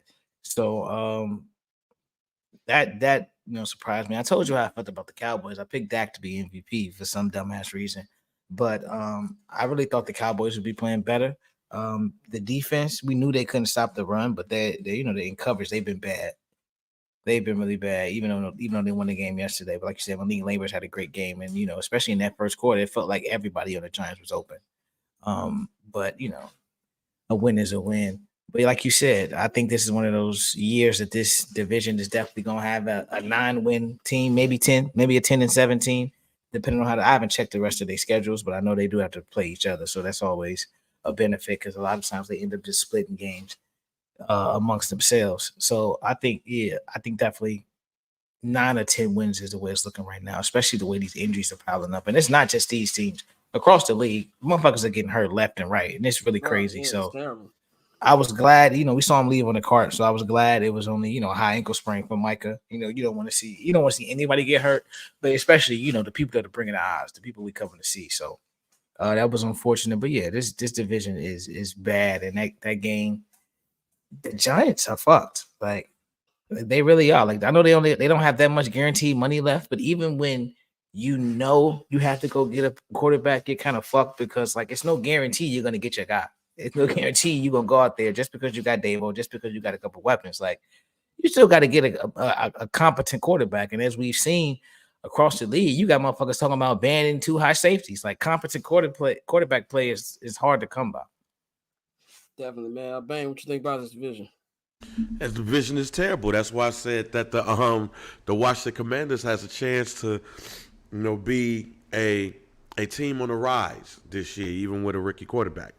As far as last night's game go, if you guys don't follow me on Instagram, I put my latest unlucky parlay up where I hit on everything but a Malik Neighbors touchdown. You probably thought that was gonna be the sure thing. Oh, thank you. I thought that was going to be the sure thing, fam. But, yeah, watching that game, I know Thursday night games be huff, but I'm looking at the Dallas Cowboys, and I'm like, yo, with the talent that y'all got, even though it's a in-division rival, you should be beating the shit out of this team. Yeah. And they didn't. And I saw people on national TV saying that Brian Daboll's job is in jeopardy. And I'm like, it shouldn't be. I really trust Brian Daboll to, if he had a quarterback, that quarterback would be hella decent. No, hey, I'll take Brian Daboll over here. Yeah, quickly. Please fire him. Fire him. Please. I fire him. I will pick that nigga up from LaGuardia, nigga. I will drive to New York just to pick him up. So, hey, you can do that if you want to. But, yeah, it's looking like that there's going to only be one team that makes it to the playoffs in this division. So you look at other divisions and say, hey, which team could reap the benefits of or what division would reap the benefit of having an extra team go to the playoffs? North? You know what's messed up for the Giants, too? Like, I know Orlando said they want Arch, but I heard that the Mannings want that nigga to play all 4 years. So it's probably going to be a while if you get Arch, number one. Number two, Shedeur is out there. But if you think Deion Sanders is going to let his son play for that trash organization, you got another thing coming. I think he wouldn't mind the Giants. Hold on. But the Giants don't take no black quarterbacks, man. What are we doing? That's what I was going to say. You finished what I was going to say. I don't think they would mind that. Carson Beck on the way? Yeah, Carson Beck on the way, Jack. On the way. Brian Daboll looks like a New York firefighter. I've seen this man outside before. And he lost weight. He did lose weight. I didn't know if he lost weight or it was the beard, because the beard is a fat nigga cheat code. And I'm kind of mad that I can't really grow one. A beard is a fat nigga cheat code, because you think about it, bro, the double chin get lost, bro. Like, think about how Ross would look without the beard. It'd be a different conversation. You know what I'm saying? We saw it already. Yeah, like, just go watch that Trina video. Oh yeah, right, exactly. With the big old Celtic jersey he had on. Yep. Like, I didn't know if it was the beard. I was like, no way. Shout out to Brian Daboll. But he does look like a firefighter. He does look like he'll say, well, black lives don't only matter. Like, he feel like he be on that kind of time too. So, and I don't know if I've been to MetLife Stadium. Gives me real Sopranos. What did Tony call Meadows' boyfriend? Charcoal Briquette, like one of them real racist vibes over there. Hasidic homeboy. Yeah, I got real. Your kind don't need to be over here type vibes when I was in Jersey and MetLife, man. But let's go to the Week 4 headlines, man. We just kind of talked about Josh Allen a little bit, man. But Josh Allen having a MVP type of year early. I know it's only Week 3. Week 4 now, but he through first 3 games, they're undefeated. He's spreading the ball around a lot more. Looks like the offense is a lot more fluid without Stephon Diggs out there. He finally has a little bit of a running game. He has thrown for 634 yards, 7 touchdowns, and surprisingly no interceptions. And he has a QB rating of 133.7. I don't know if I want to say this is MVP right now, because I do want to see him play tougher teams. I mean, he's only played the Jaguars. They're trash. He played the Dolphins. They're trash, even when Tua was there. And they played the Cardinals, who are kind of like a middle-of-the-road team to me. So they haven't played anybody that of merit. I think this Sunday is a big game for both teams. I think Baltimore, obviously, you don't want to go 1-3.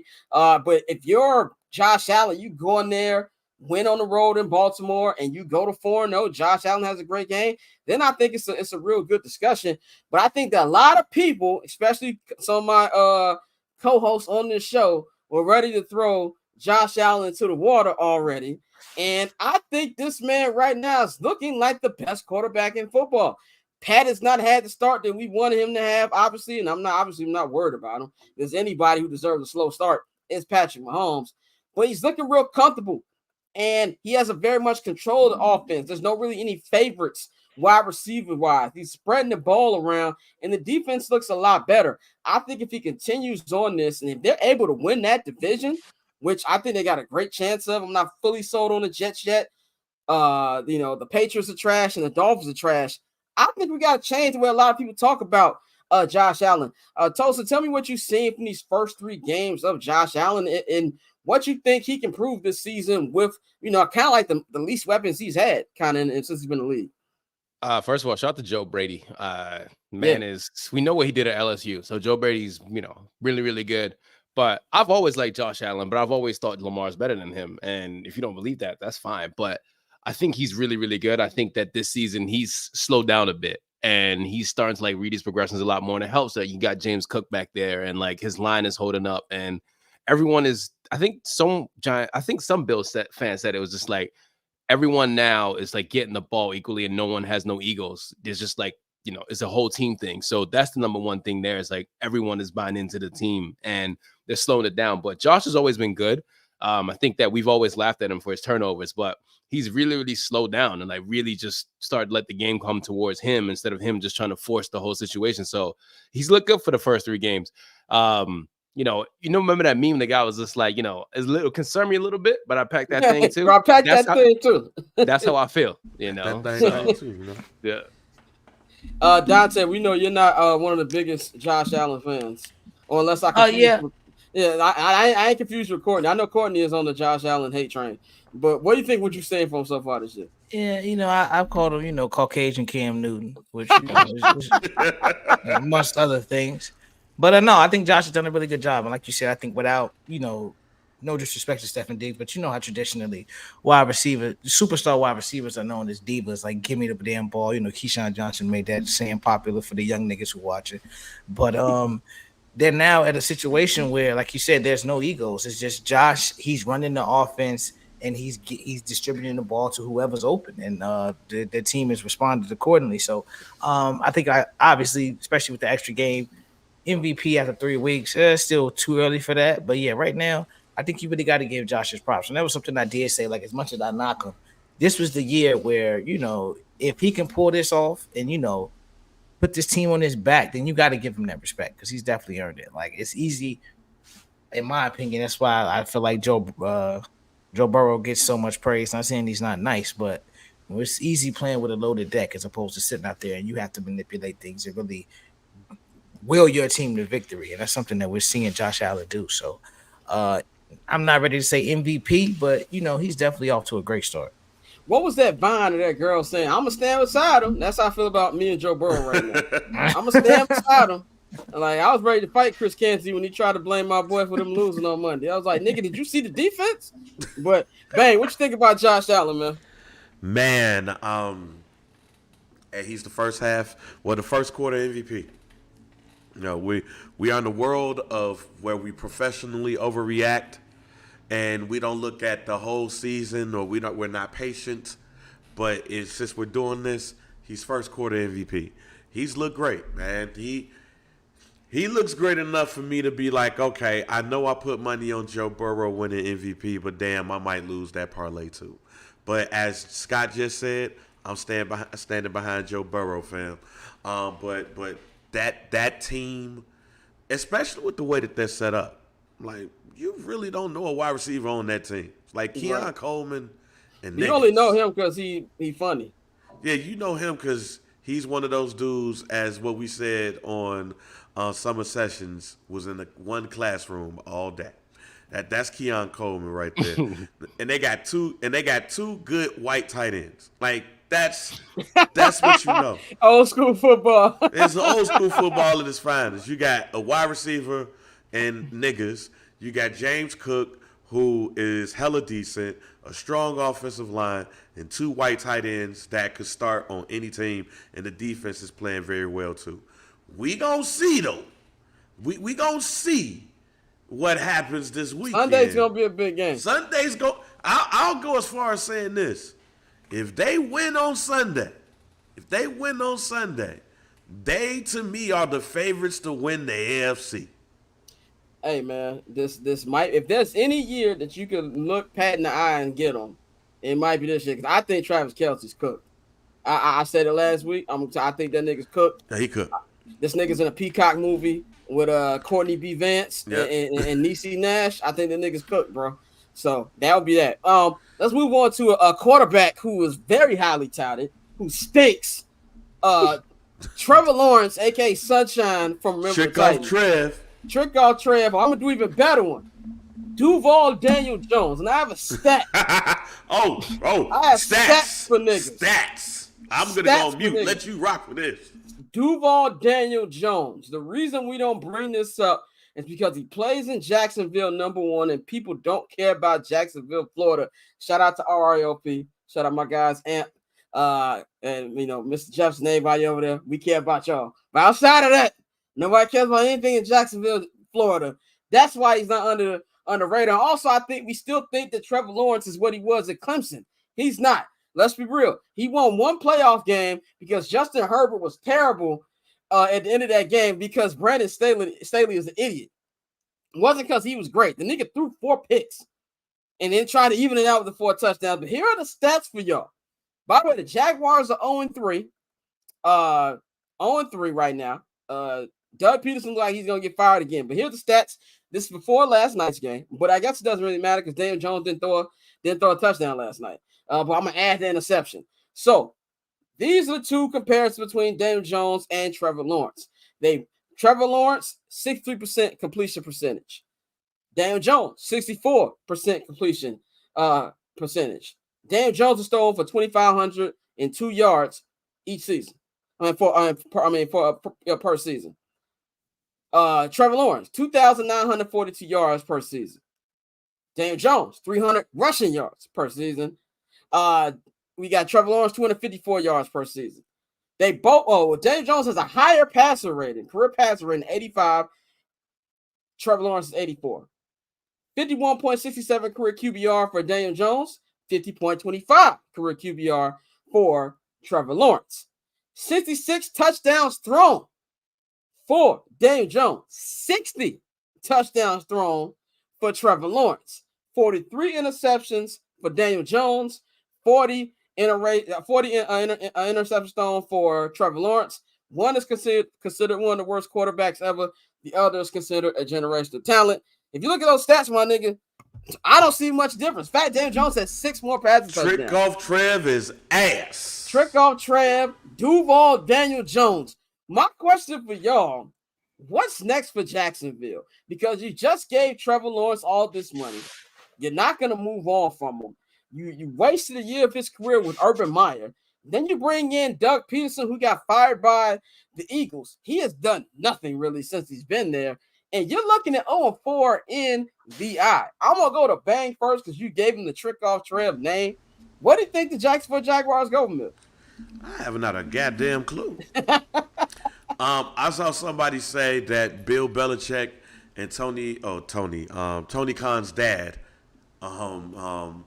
have a great relationship, and they wouldn't be surprised to see him go to Jacksonville. I don't think Bill Belichick can save the Jacksonville Jaguars, my G. I don't know what's going on with Trick-Off Trev. I don't know. You have to bring in an offensive-minded coach, a new offensive-minded coach. Maybe you bring in Bobby Slowick to be the head coach. Maybe you think that highly of Clint Kubiak. I don't know who you can bring in that can help him out. But right now, he's ass. And Trevor Lawrence is what makes me scared about Caleb Williams. Because the reason why people sit up here and say, oh, here y'all go with this generational talent shit, is Trevor fucking Lawrence. You've been touting this man since he was a freshman. You've been touting this man since he was a freshman. You said that he was next up as a freshman. You said that he was a generational talent as a freshman. You said as a freshman, he is a clear lock as the number 1 pick in the NFL draft. You know who else they said that about? They said that about Caleb Williams since his freshman year. That's why people look at that whole shit around when you talk about Caleb Williams and generational talent, because you got niggas like Trevor Lawrence who's stinking up the joint. Now, like we said earlier, is more coaches that messes it up for players than it is anybody else. So I really don't know and have a fucking clue of how you fix Trevor Lawrence. But right now, they better do it and do it fast, because they gave that man way too much money to be doing what he's doing right now. Tosin, man, do you think that the Jacksonville Jaguars are on the highway to nowhere, or do you think there's any kind of hope here? Ain't no damn hope for them, man. They really might need a seance or something, because I don't know what's going on. They have to all learn AEW, because it's bad down there, man. They all got to go to wrestling. I mean, I just knew this wasn't a serious team when they got a pool that everybody shares in their stadium. So that's nasty. What kind of Tampa Bay Rays stuff is that? That's nasty. It's disgusting. That's what I'm saying. So, I mean, I was looking at their roster, right? I was looking to see if there's anybody worth saving on that team. There's nobody worth saving. I mean, you look at like the players that they drafted, right? And it make like they are just a terribly run organization. And it goes for every sport, right? Like, I think the real issue is, in general, like if your team is ran poorly, it's going to just continually show. I forgot who they picked number 1. Yeah, when they picked Trayvon Walker first in 2022, I was like, oh yeah, this is not a serious franchise. Like picking Trayvon Walker first in 2022, that just shows you where they are, and they're going nowhere fast. And someone like Bobby Slowick doesn't need to go there and ruin his life. Just go somewhere else. So come to Baltimore. So replace John Harbaugh. So that's how I feel about that. I mean, and like you bring up the Bill Belichick thing. I'm gonna say what I think my man Hawk on ESPN said this about Bill Belichick going to the Cowboys. It's even worse about this. Like, you'll be a king around idiots. Like, don't like I kind of feel like Bill Belichick honestly shouldn't go anywhere, because I feel like he's in the Phil Jackson territory where like it can only go down. That's like bringing Phil Jackson out of retirement to coach the Grizzlies. You won't deal with him dealing with John Morant. Like, no, he gonna force John Morant to read Zen books. Like, no, nobody wants to see that. Like, Bill, stay on the Manning cast. Stay on Inside the NFL with Ocho and all them niggas. Fuck that record. Yeah, don't ruin. I know you want the record. I know you want to be who Don Shula, I think, has a record. Like, you just leave it alone, dog. You got Don Shula beat in rings, and you're still here on Earth. You won, so like you're fine. Scott, I got something to add to that. I was having this I had this thought last week about John Harbaugh, right? Like, and this goes to like coaching all sports and just in everything in life. At some point, you're the young coach, right? You're the young and up and coming coach. The next thing you know, 18 years later, you're the second oldest coach in the whole entire league. And it happens, right? It just is what it is. Like, now you're looking at the Matt LaFleurs of the world, the younger dudes, right? And that's just life. With Bill Belichick, you have nothing to prove to nobody. You don't want to be coaching these YNs. You don't want to be coaching these dudes who are going on TikTok after their games or during niggas playing Mad Rod Wave in the locker room. Yo, you don't want to be around these dudes doing and playing NBA Youngboy. That's not for you. You're just like, doing this and shit. Yeah, like, yo, this is not your generation. You did what you had to do. You need somebody younger to coach these younger dudes. And that's just how I feel about Bill Belichick coming back to coach. You are a media guy now. Go be the next John Madden and leave us alone. Exactly. Dante, man, take us home on this Jaguars topic. Yeah, I mean, marketing is a motherfucker. Like they've told us, Trevor Lawrence was that guy since QB1 on Netflix. So I mean, I think this is a byproduct of that. You know, the fact that youth sports has become a business and kids are coming up and able to create these profiles. And if you have talent to match with their profile, then you get situations like this where Trevor Lawrence definitely has the talent, but I mean, he's been given the benefit of the doubt so far and it hasn't panned out. I think, dating back to last season, he's lost like 8 starts in a row or something like that. Yeah. But it's a situation where because, especially, I've lived in the South since 2007 and bro, it's really football Jesus down here. Like when I tell you, you meet people from Lawrenceville who talk about Trevor Lawrence, they've dismissed Deshaun Watson, but it was usually 1 and 1A. Those were the two they would talk about, even with Justin being from Kennesaw. Those were the guys that they were like, no, Georgia's producing some of the best quarterbacks in the league. And so to see the turn is taken for Trevor. If you're Jacksonville, you already invested in him. So you really have to find a coach that you think can fix him. Like it's that simple. You have to find a offensive minded coach. Doug Peterson wasn't that guy. You saw how it ended in Philly. So I don't know why you thought it would be different. But we've seen the cons, despite their enormous wealth, they don't make the best decisions. We've seen that, whether it be wrestling or the football team. So it's one of those things where now who do they go pick up?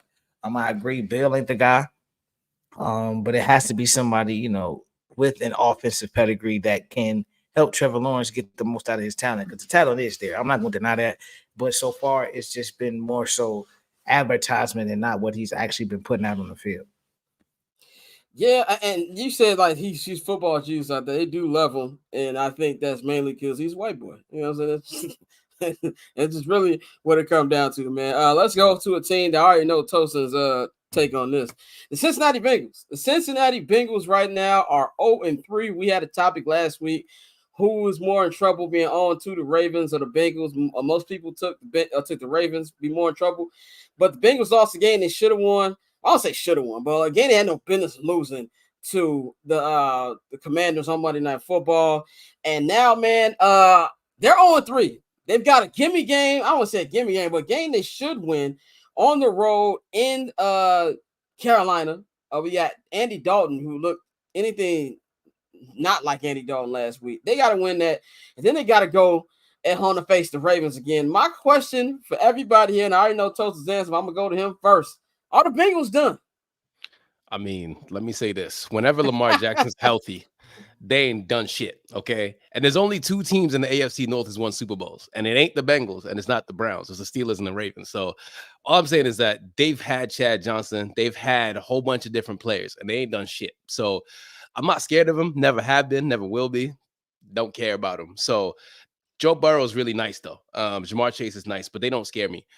They do dumb stuff, too. Like, why would you draft Daxon Hill in, like, the first round? Just doing dumb stuff like that. So, I'm not scared of them. And Andy Dalton beating the Bengals would be hilarious for me because that is AFC North heritage right there. So I would love for him to go down, go and beat the Bengals. That would make me very happy.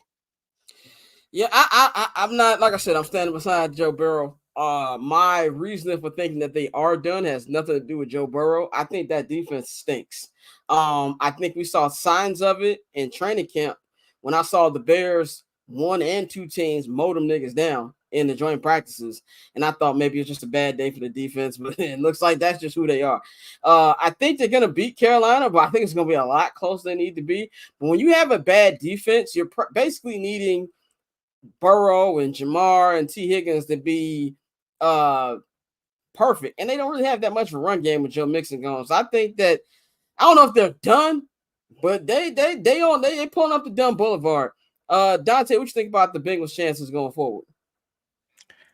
I don't know how Joe Burrow's wrist is, bro. Like, we've seen him, talk about keeping the ligaments warm, keeping them, loose or whatever.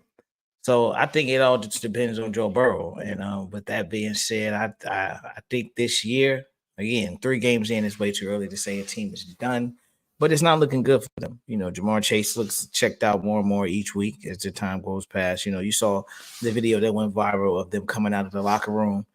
People are running out. Then you see Jamar just kind of walking like, all right, I'm going to show up for work. I'm here. So I think they really got to get that situation under wraps and get him back bought in, and that could change things. But right now, I think the Bengals just not looking good for them in this division. Bang, I know you standing beside Joe Burrow as well, man. What you think about the team? Oh man, I'm not worried, but I'm looking at them funny in the light. They got to trade T. Higgins or Jamar Chase. One of them got to go. And they got to go this year.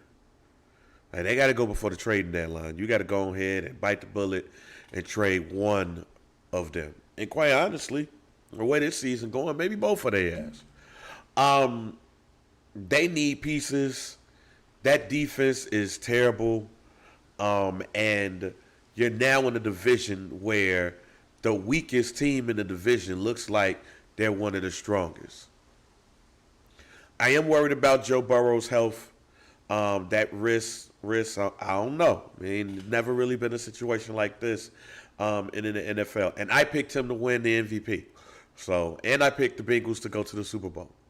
So I still think they have a chance. They haven't really got too deep in the division yet. We'll see that.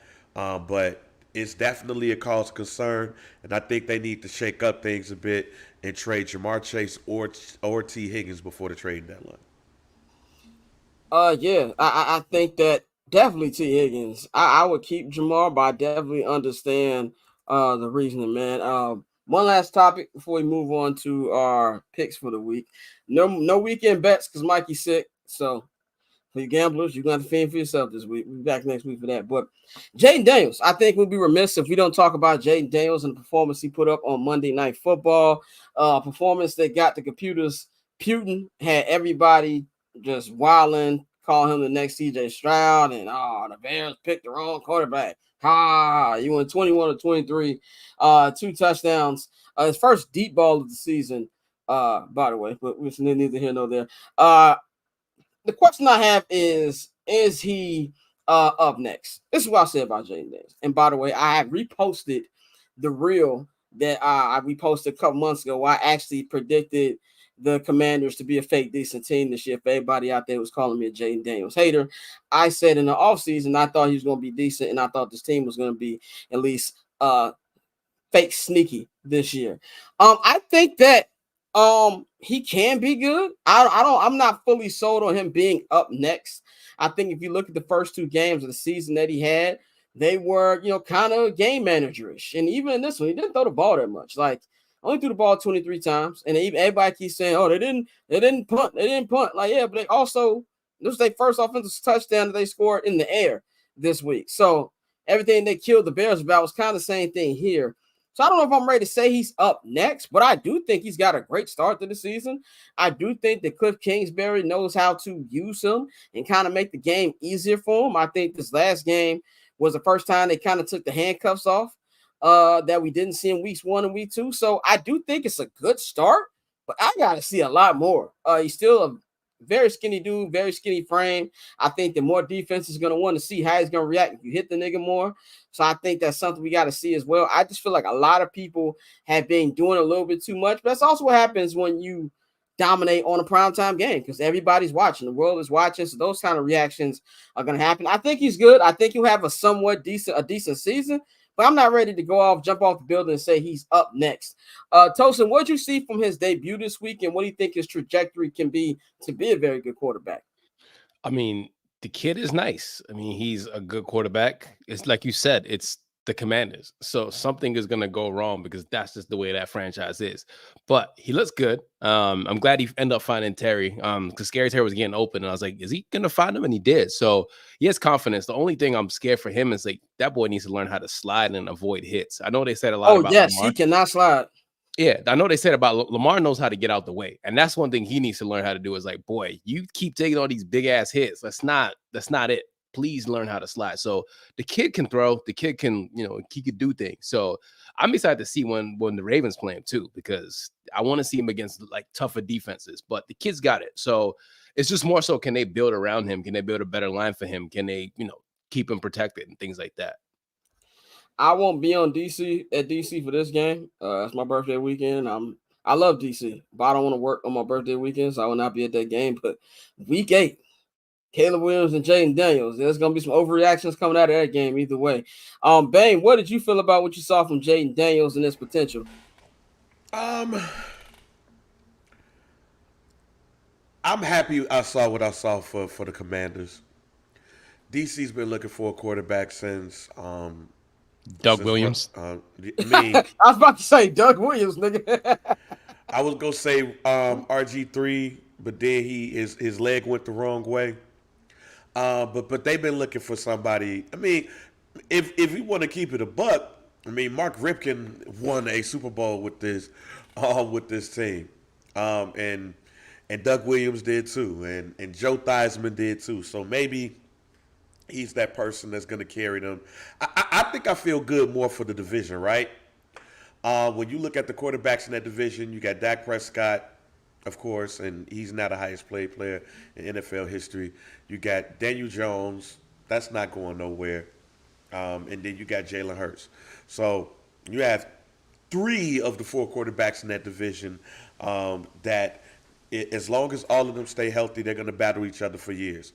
And the NFL East is like the premier division in the NFL, right?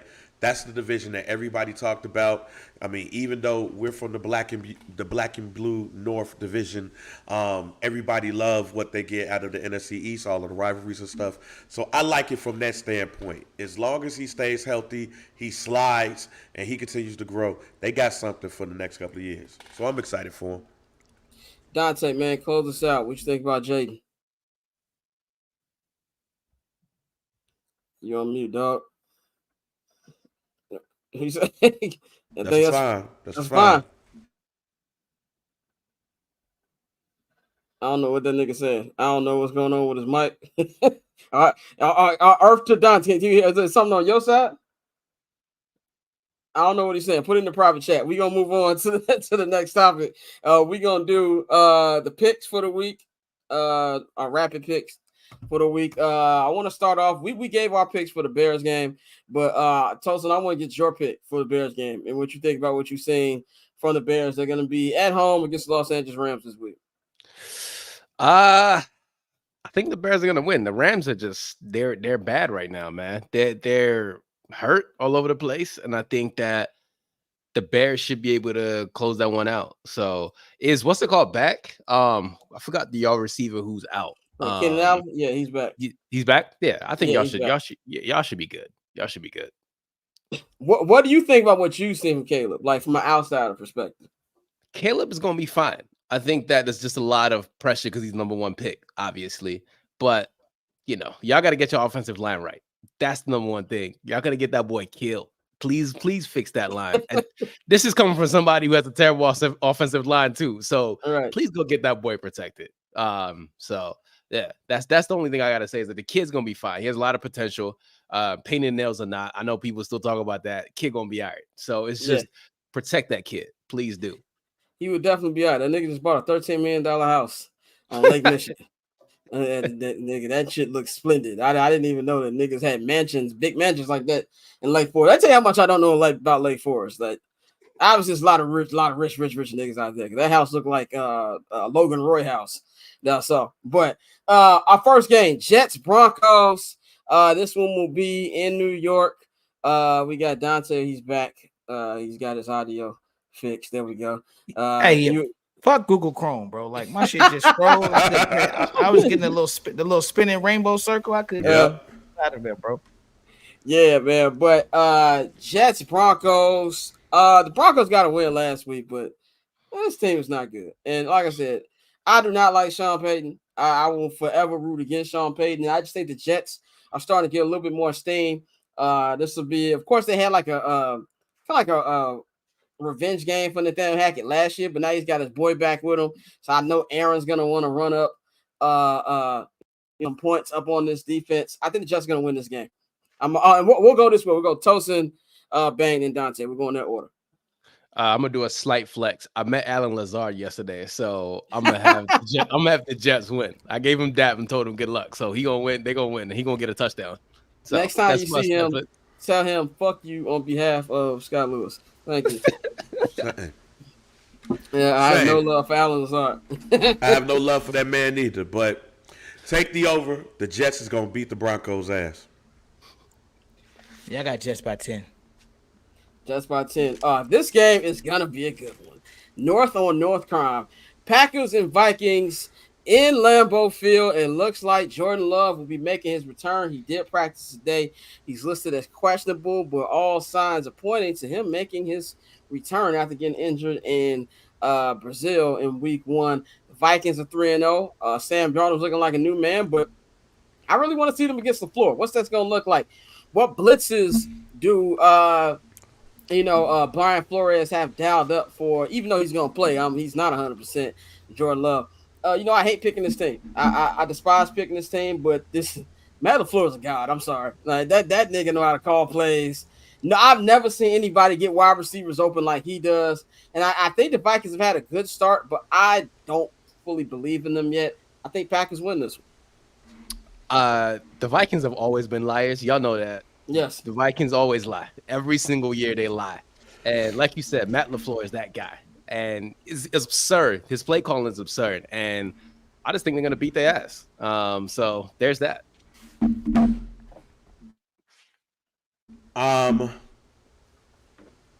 Brian Flores. I got to go with him. I think that when you have an offensive mind like Kevin O'Connell, but a defensive mind, and Brian Flores, who said that the challenge that he had as a defensive coordinator was to dissect that Sean McVay and Kyle, like those offenses that Kevin O'Connell runs. When I heard that made me go, okay, Brian Flores is different because that's all he's been doing. So if Jordan Love is coming off of an injury of his MCL, he's going to be worried about a whole bunch of blitzing. He's going to have to prove it. And I don't think this is going to be the game. I got the Vikings winning by 7. Vikings by 30. I think it's going to be 24-21 Vikings. Again, I think Sam Darnold shows y'all that he is no fluke. And I think it keeps going for Minnesota. I got a question for y'all. Do y'all think Brian Flores gets a job next year? Like a head coaching job? No. Niggas don't get multiple chances. Yeah. Unfortunately, no. He going to be a lifetime coordinator. You're not going to sue me and get a promotion, nigga. Like, enjoy that coordinator squad. Yeah, he need to be lucky he's still in the league. So, no, I don't think think go to the USFL, nigga. Get a head coaching job. If he was white, for sure. I don't know. John Gruden out here doing YouTube videos, so maybe not. Right. No, maybe not. But this next game is a massive rivalry game as well. I think outside of NFC East, this is the biggest blood feud on NFL Twitter. That is the Falcons and New Orleans Saints. The Falcons lost a game that they probably should have won against the Kansas City Chiefs, where Dante was truly enjoying his night in Mercedes-Benz Stadium last week. And they will be playing their division rival, New Orleans Saints, coming off a loss against Philly. Oh, man, I think this is a game that's going to go down to the wire. It still should be in Mercedes-Benz. I don't know what the weather thing is looking like out there, Dante. It's still be at the Benz, okay. I'm going to go with the Falcons. I do think the Saints are going to start to come down to earth. I think the Eagles game was the beginning of that. I think the Falcons just got to get out their own way. I think that was the biggest issue last week against the Chiefs, and I think they're going to get it done. I'm going to go Falcons by at least a field goal. I'm going to go with the Saints. I cannot for the life of me believe in the Falcons quarterback. I can't believe in Kirk Cousins, man. I can't. You can't fool me. And I'm going to go with the Saints. So you rolling with election year Derek Carr? Nah, man, I'm rolling with Alvin Kamara. Okay. Election year Derek Carr be putting up numbers. We broke it down on the show last year. Election year Derek Carr might get it done. I got the Falcons by 4. 4 is random. That's 4. Random. 4 is random, nigga. Yeah. Where'd you get 4 from? 24-20? 28-24. Okay. I will be in the Benz again this Sunday. And I got the Falcons, bro. I'm not going to lie. I think especially with Olave, that hamstring injury, I know they haven't said he's not going to play, but still, you don't play around with hamstrings. So I don't think he'll be 100% in there. And that defense is solid, bro. They got some really good DBs on that squad. The D line has not gotten home. You know, I think they dead last in sacks right now, so that's an issue. But I still think they'll do enough to get it done. Like you said, I think the Saints are gonna come back to reality. Buccaneers, Eagles, Bucks got blown out last week. Eagles barely won against the Saints. I do not like this Eagles team. I do not like Nick Sirianni, aka Cheesesteak, Matt Nagy. I don't like him. I don't have a problem with Jalen Hurts. I have a problem with the perception of Jalen Hurts. I think that the Eagles are trying hard to prove this to the world that they're not a bad team, but I think they are a bad team. I'm going with my man, the Bake Show. I'm going with Baker Mayfield. I think that Bunny Colvin will call a good game defensively. I think he'll call a good game defensively against the Eagles. And I'm gonna go with the Bucks. They're gonna get a dub at the crib. You're a sick man for calling Bunny Colvin, by the way. Absolute sicko. Yeah, I'm gonna go with the Bucks too.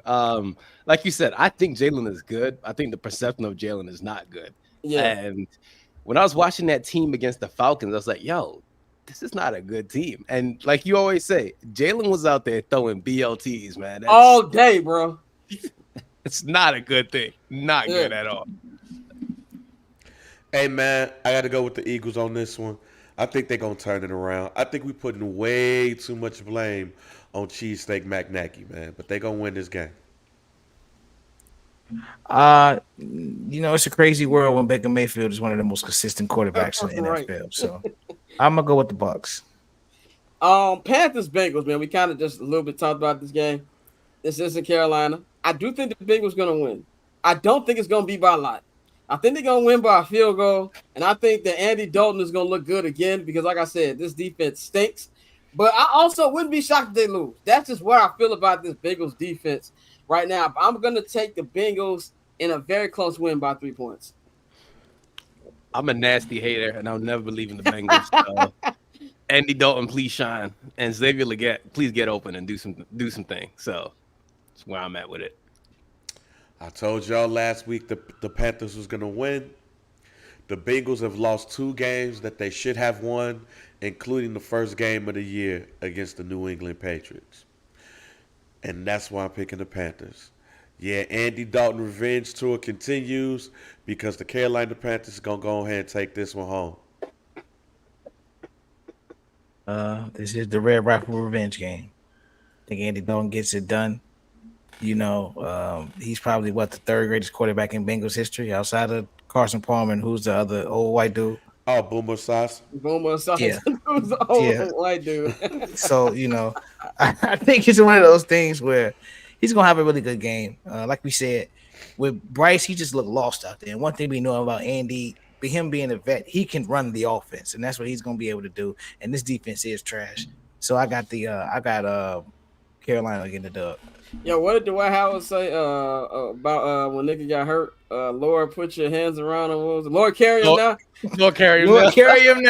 That's how I feel about Bryce Young. He got his job taken by Andy Dalton and his girl taken by Tyrese Maxey. It is not. Yeah, niggas are so petty. G Cam did a whole breakdown. Yeah, I saw that. Like, Cam was bogus for that, bro. Just let it rock, G. Come on, man. Yo, he's legit. He's legit 5'8" in the pocket, bro. He's bro. He looked like a third grader walking around. And I am part of the untall delegation. But look, man, he looked like my little cousin out there. Like, hey, man, I feel bad for Bryce. Representation matters for the short kings out there. Representation matters. This next game, man, Texans, Jaguars. CJ and the boys got really destroyed by the Vikings last week. And Duval, Daniel Jones, they're going to be on for. I think it's going to be a blowout. I think they're going to wax these boys, be back at the crib in that hot stadium over there in Houston. I think it's going to be a nice get-right game for them. The Jaguars are going to be looking at that number 1 pick, man. That's how I really feel about them. I mean, sometimes you just need a pick-me-up game. The Ravens did that against the Cowboys. Sometimes you just need something to pick you up, you know? And these Jaguars are terrible. Nico Collins and Tank Dell and Stephon Diggs going to eat on Sunday. And God bless. That's all I have to say about it. And they better hope Joe Mixon don't play because it's going to be even worse. Mm-hmm. Oh, yeah, let's get right, man. I'm picking Houston. Houston by 14. I got Houston by 21, nigga. I think it's gonna get ugly early. This is gonna be one of them games where we gonna be like, this nigga stinks. Man, big game, another big game in Indianapolis. Colts Steelers. But I said last week, I like Lucas Oil Stadium. I like it. It's a nice little modest stadium. I really love how the media parking lot is right in front of the stadium. Saves me a walk, so I appreciate that. The Steelers right now are trying to be 4-0. The offense still kind of below. Pretty bad. Let's just keep it real. The offense stinks. I know. Bears fans want to act like these niggas is the 2007 Patriots, but the offense still stinks. And this defense is great, but they're also going against, in my opinion, the worst quarterback in football, which is Anthony Richardson. I'm going with the Steelers, and I think Steelers going 4-0. Yeah, I don't like the Steelers either, but Anthony Richardson, man, he can throw, but not that well. Other team. Yeah, yeah. So Steelers, they're gonna have fun. The DB's gonna have a lot of fun. So Steelers gonna win that one. You better hope JJ Watt let him live. Like, he might not even have time to throw the ball. Yeah, y'all already know I'm picking the Steelers on this one. Anthony Richardson is ass. Yeah, I think the Steelers continue to Arthur Smith continues to give Justin Fields more release to do more, and I think they beat the Colts by 17. I don't think it's going to be particularly close. I can see that. Yeah, I can see that. This next game going to be actually kind of sneaky good game, man. You got the Cardinals at home against the Commandos. Two teams that, kind of middle in the road a little bit. Two teams that have quarterbacks who I feel kind of play a little bit the same. I'm going to go with the Cardinals in a very close game. I think that Marvin Harrison is really starting to show y'all who he is, who we all knew he's going to be. I think that this team defensively is a little better than the Commanders' defense is right now, and I just trust Kyler Murray a whole lot more than I trust Jayden Daniels at this particular point in his career. Wouldn't shock me if the Commanders win, but I'm going to go with the Cardinals in this one. I would say I'm going to go with the Cardinals, but I just feel like there's going to be something so funny about Cliff Kingsbury going back to Arizona. He's going to get I forgot about that story. Yeah, so if they do win, it would be funny to see Cliff Kingsbury get a sneaky win. So I'm going to go with that. I'm going to go with the Commanders just slightly edging it out. Fam, you got a back scratcher? Yeah, man, you got to get you one of these, dog. This back scratchers. Man, we call that nigga old? That's crazy. I ain't seen one of them in a minute. I ain't seen one of them motherfuckers in a minute, goddammit. Hey, man. Back scratchers. Go ahead. Hey, man, Cliff Kingsbury revenge game. I got the Commanders. I got the Commanders. Left hand up. Who are we? The Commanders. That's just a hilarious. I ain't seen anybody play that song yet. Yeah, it's about time to play. Run that song back, bro. We talk about a get right game. This should be a get right game for the Niners. I say should, because the Niners shouldn't have lost that game last week. We heard from, I think it was Michael Lombardi said today that they're gonna start testing out Chris McCaffrey on Monday. I still think that niggas cook, but I'll go to Niners. I'll go Niners by 10 over the Patriots this week. The only good thing I say about the Patriots is that Jacoby Brissett stays with a job. So happy for a black man to keep getting paid. But other than that, there's some shit. I've seen them, that team play. They can't do anything offensively. So, yeah, the Niners should get right. Niners better win this motherfucking game. I got San Fran by 14.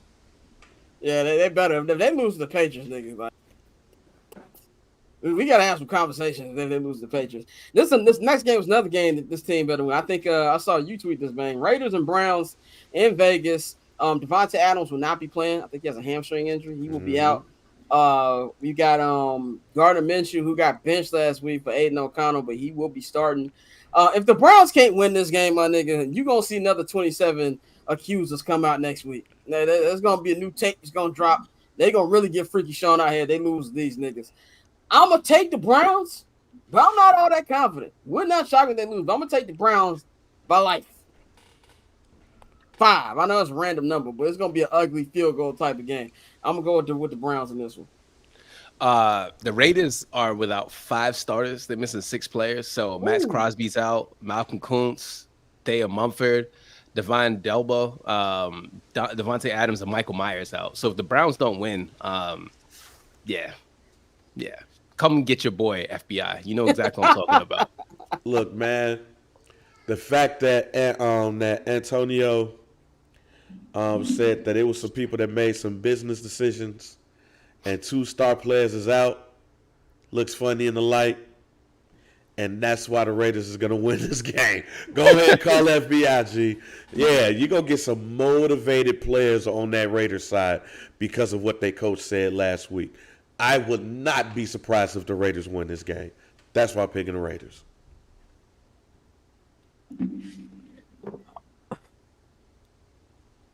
Both these teams are terrible. That nigga didn't have the words. I'm gonna go with Cleveland. I mean, I'm like you, Scott. I don't want to pick them, but I think Cleveland to get it done just because they have so many players out. If you lose this game, like y'all are fucked. Definitely, man. Chargers, Chiefs. Now the Chargers have some injury concerns. Justin Herbert is questionable with that ankle sprain. He did play last week. Didn't look too great.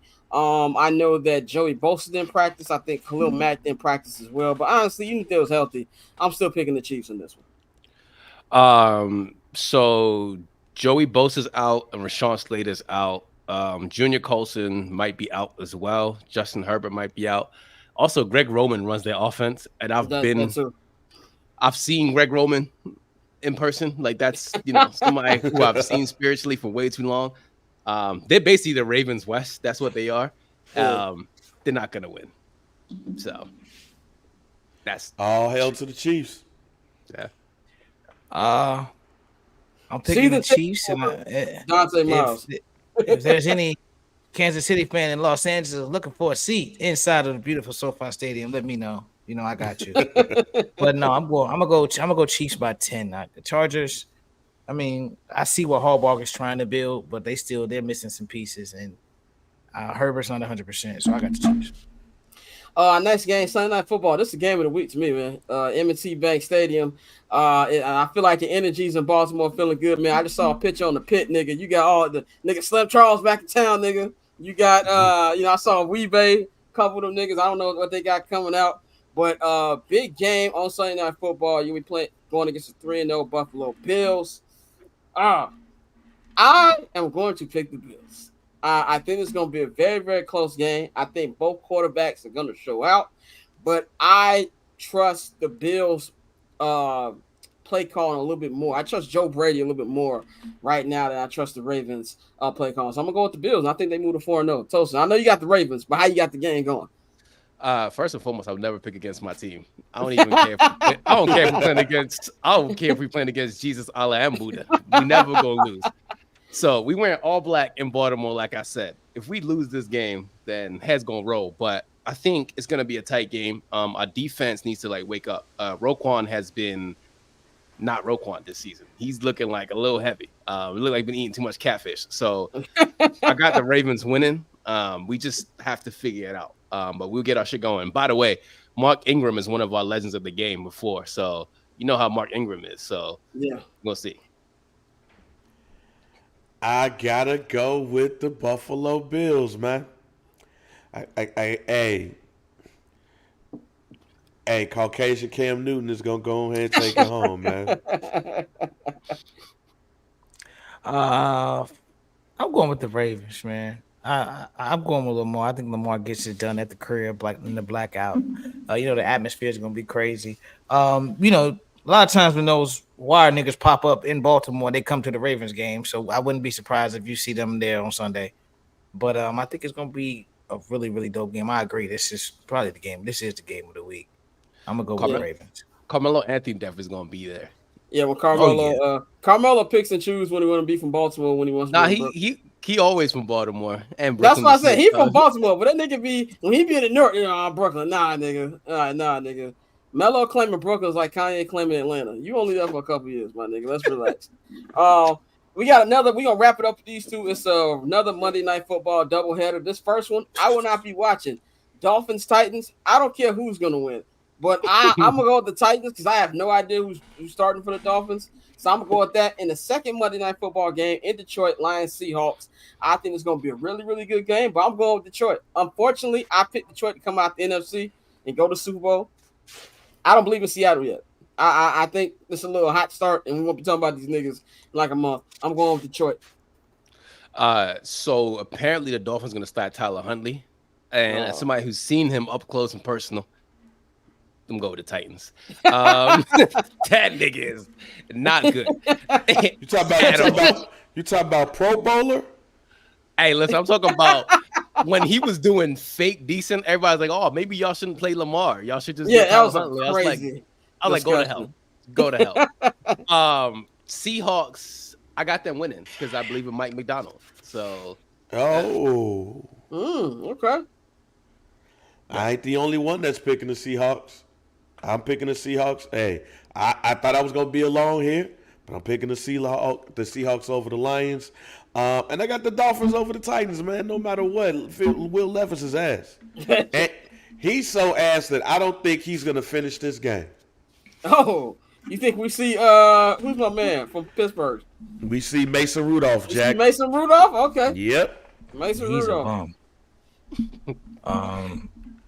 I gotta go. Obviously, Titans. I'm gonna go Titans in that game. The Dolphins. That's a crazy situation at the end. I think, like I said, they need to call the Panthers and go get Bryce Young. But I think the Dolphins are gonna take the L on that first game. In the second game, I got Detroit, bro. Like, with a little bit of hate, Detroit is going 13-4, bro. Like, Detroit's having a great sports time, right? You see the Tigers? Yeah, they fighting for their playoff. Did they clinch a spot yet? No, they clinched yesterday. Oh my God. Yeah, exactly. Yo, I have one thing before I've got to say about the Ravens game. Yeah. This is gonna be so fucked up, but I have to say it. I really want to see Derrick Henry against DeMar Hamlin, and that's all I gotta say. I just gotta see it. Derrick Henry. Let's see if you can stay alive with this hit, nigga. Derrick Henry, all black against DeMar Hamlin. I gotta see that. I'm so sorry. Like you gonna be on the sideline like Smokey. Shoot him. You came back to life for this. I want to see this. I gotta see this. I'm sorry, I had to say that. I was holding that back so much. I had to let it out. I'm sorry. You said it before Dante was gonna say it. You know, I let bro live. No pun intended. I'm done with it. Oh, to God, nigga. God let him live too. Oh man. That's all we got for week 4, man. Tosin, thank you for joining us as always, bro. Of course, man. You're gonna be writing something. You getting your pen game on, man. Tell the people what you got coming. So apparently they let niggas from Baltimore write. It's not to hit the not Colts. You know, did they also let other Baltimore niggas write? So I have a book coming out with a couple of other writers. It's called "Are We Allowed to Dream?" Basically, we talked about soccer players and like black soccer players in a light that's not really shown about how they're like sort of superheroes. So that book's out, available for pre-order. It's called "Are We Allowed to Dream?" So very excited for everybody to read that. It's a project I've kept near and dear to my heart for like the last year, but it's finally coming out. So very excited for everybody to see that. Definitely, man. Stay in tune with Tosin, man. If you're also a big soccer/football fan, follow his show, the Shirtless Plantain Show. I will be making my Tottenham debut in 2 weeks. I'm looking forward to going there. It's gonna be a fun time. I'm looking forward to being on the field too. I saw what the press boxes look like. They got us to the 50. I'm finna enjoy that win or loss. That's gonna be a time. That's one of the best. They have a brewery. They have a brewery inside the stadium, so they don't run out of beer. Like, so that was another reason I didn't remember where I was until halftime. We gonna be toe up. I'm just 4 days. Like I said on Summer Sessions, I'm gonna be like the uncle who pull out the phone every 2 seconds he walking. I'm gonna be one picture video taking nigga in 2 weeks. Oh, they snatch phones in London though, so be careful, my nigga. Yeah, I know that's what Pappy said the same thing. Yeah, Scott, you're gonna enjoy it. That's one of the best stadiums, like apparently in the world. I still think Mercedes is the best stadium I've been to in my life. I love Mercedes Benz. Yeah. I love Mercedes. No. So far, it's number 1 on my list. But wait, so have you been to Tottenham yet? No, I have not been to Tottenham. I would never go to Tottenham because I have deep beef with that team. But no, go ahead. Okay. No, it's an amazing stadium. Like it is. It's like it's fan friendly. The catwalks are spacious. It's drink stations literally fucking everywhere you turn. You can get a beer. You can get some food. It's hella exits in and out. Like, and they got, because you know, if for people who not soccer fans, like soccer teams are big on their history, and they have the Tottenham Museum next door with all the trophies in it. Like that shit is like A1. And it's And dope they because it's sitting right in the neighborhood. and they got no trophies. So Yeah, right. So I can only imagine what like Man United, Man City, or going over to Spain and seeing what they got over there. Like, I'll say this much: I'll don't go to produce Man the United kill. Stadium. I producing the kill just said I'm with Tosin. You can never catch me there. So No. yeah, y'all got soccer reasons. But Tosin, man, always good to holler at you, bro, man. We'll holler at you next time. All right, man. Y'all be easy. Take care, everybody. Yes, sir. Peace. yes, sir. We gonna spend the next 15 minutes, last 15 minutes of the show with a little bit of TV review, sports TV review. Nick, what you laughing at? Nigga, am I missing a joke? No, because I'm trying to edit in my mind what I was gonna say about this Aaron Hernandez shit. Oh. But Let's just get right to before we get to the Mr. McMahon doc. I just want to talk about my beef with the Aaron Hernandez show. So if you haven't checked it out, there's a new show on Hulu, FX, Disney Plus. Aaron Hernandez, it's American Sports Story, which is a limited series based on Aaron Hernandez. Obviously, this is like the third, really actually the fourth, series that FX has done on a big event. Like they did one on the OJ like 8 years ago, which I thought was phenomenal. The casting was great. Cuba Gooding did a great job. My man Ross from Friends did a good job with Robert Kardashian. John Travolta was great. Everybody on that. Theo, my man Michael Jamal, one who was in the great cast. The one they did on Monica Lewinsky. They had Carmela Soprano. She played a really good Hillary Clinton. That was great. Clip was terrible. We talked about Clip on this show, and the Aaron Hernandez show looks more Clip than it does OJ. And this is my beef. Okay. In the 4 episodes that I've watched, or 3 episodes, on 3 episodes that's been out. If I was gay, I would have a problem with the way they're portraying this. Because to me, it kind of looks like they're saying, oh, Aaron Hernandez liked dicks. That made him a serial killer. I think that's crazy. I think that they're trying to give him an out to show what made him that way. And I don't think the fact that it was because he was gay. I think he was a sicko.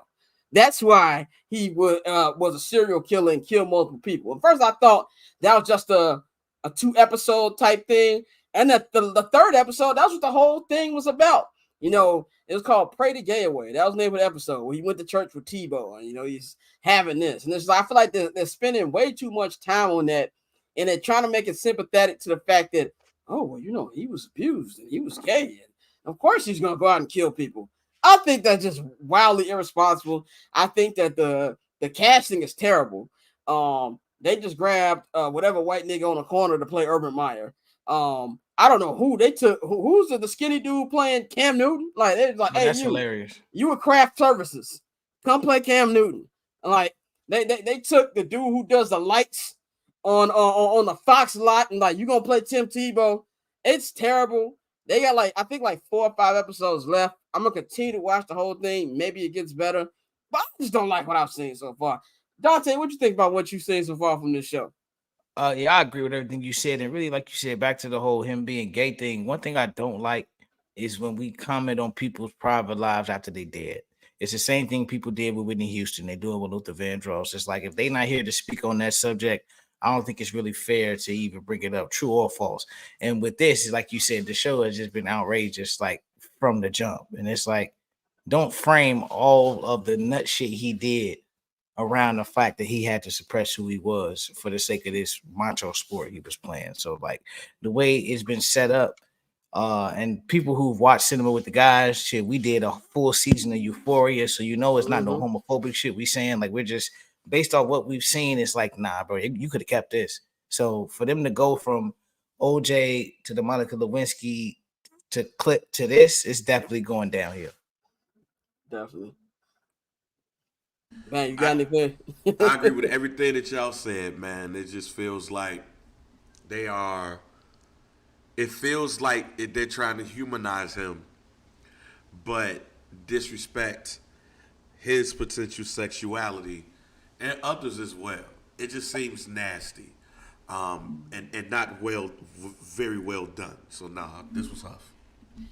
All right, final topic. Then we gonna get up out of here for the weekend, man. Mr. McMahon, Vincent Kennedy, man. The Netflix documentary called Mr. McMahon just dropped. 6-part docuseries. If you haven't checked it out, check it out. I was a major major WWF, and I'm gonna say WWF, nigga, WWF fan growing up. And by the way, I love how on the subtitles it would say WWE when somebody was saying WWF. Like that was funny to me.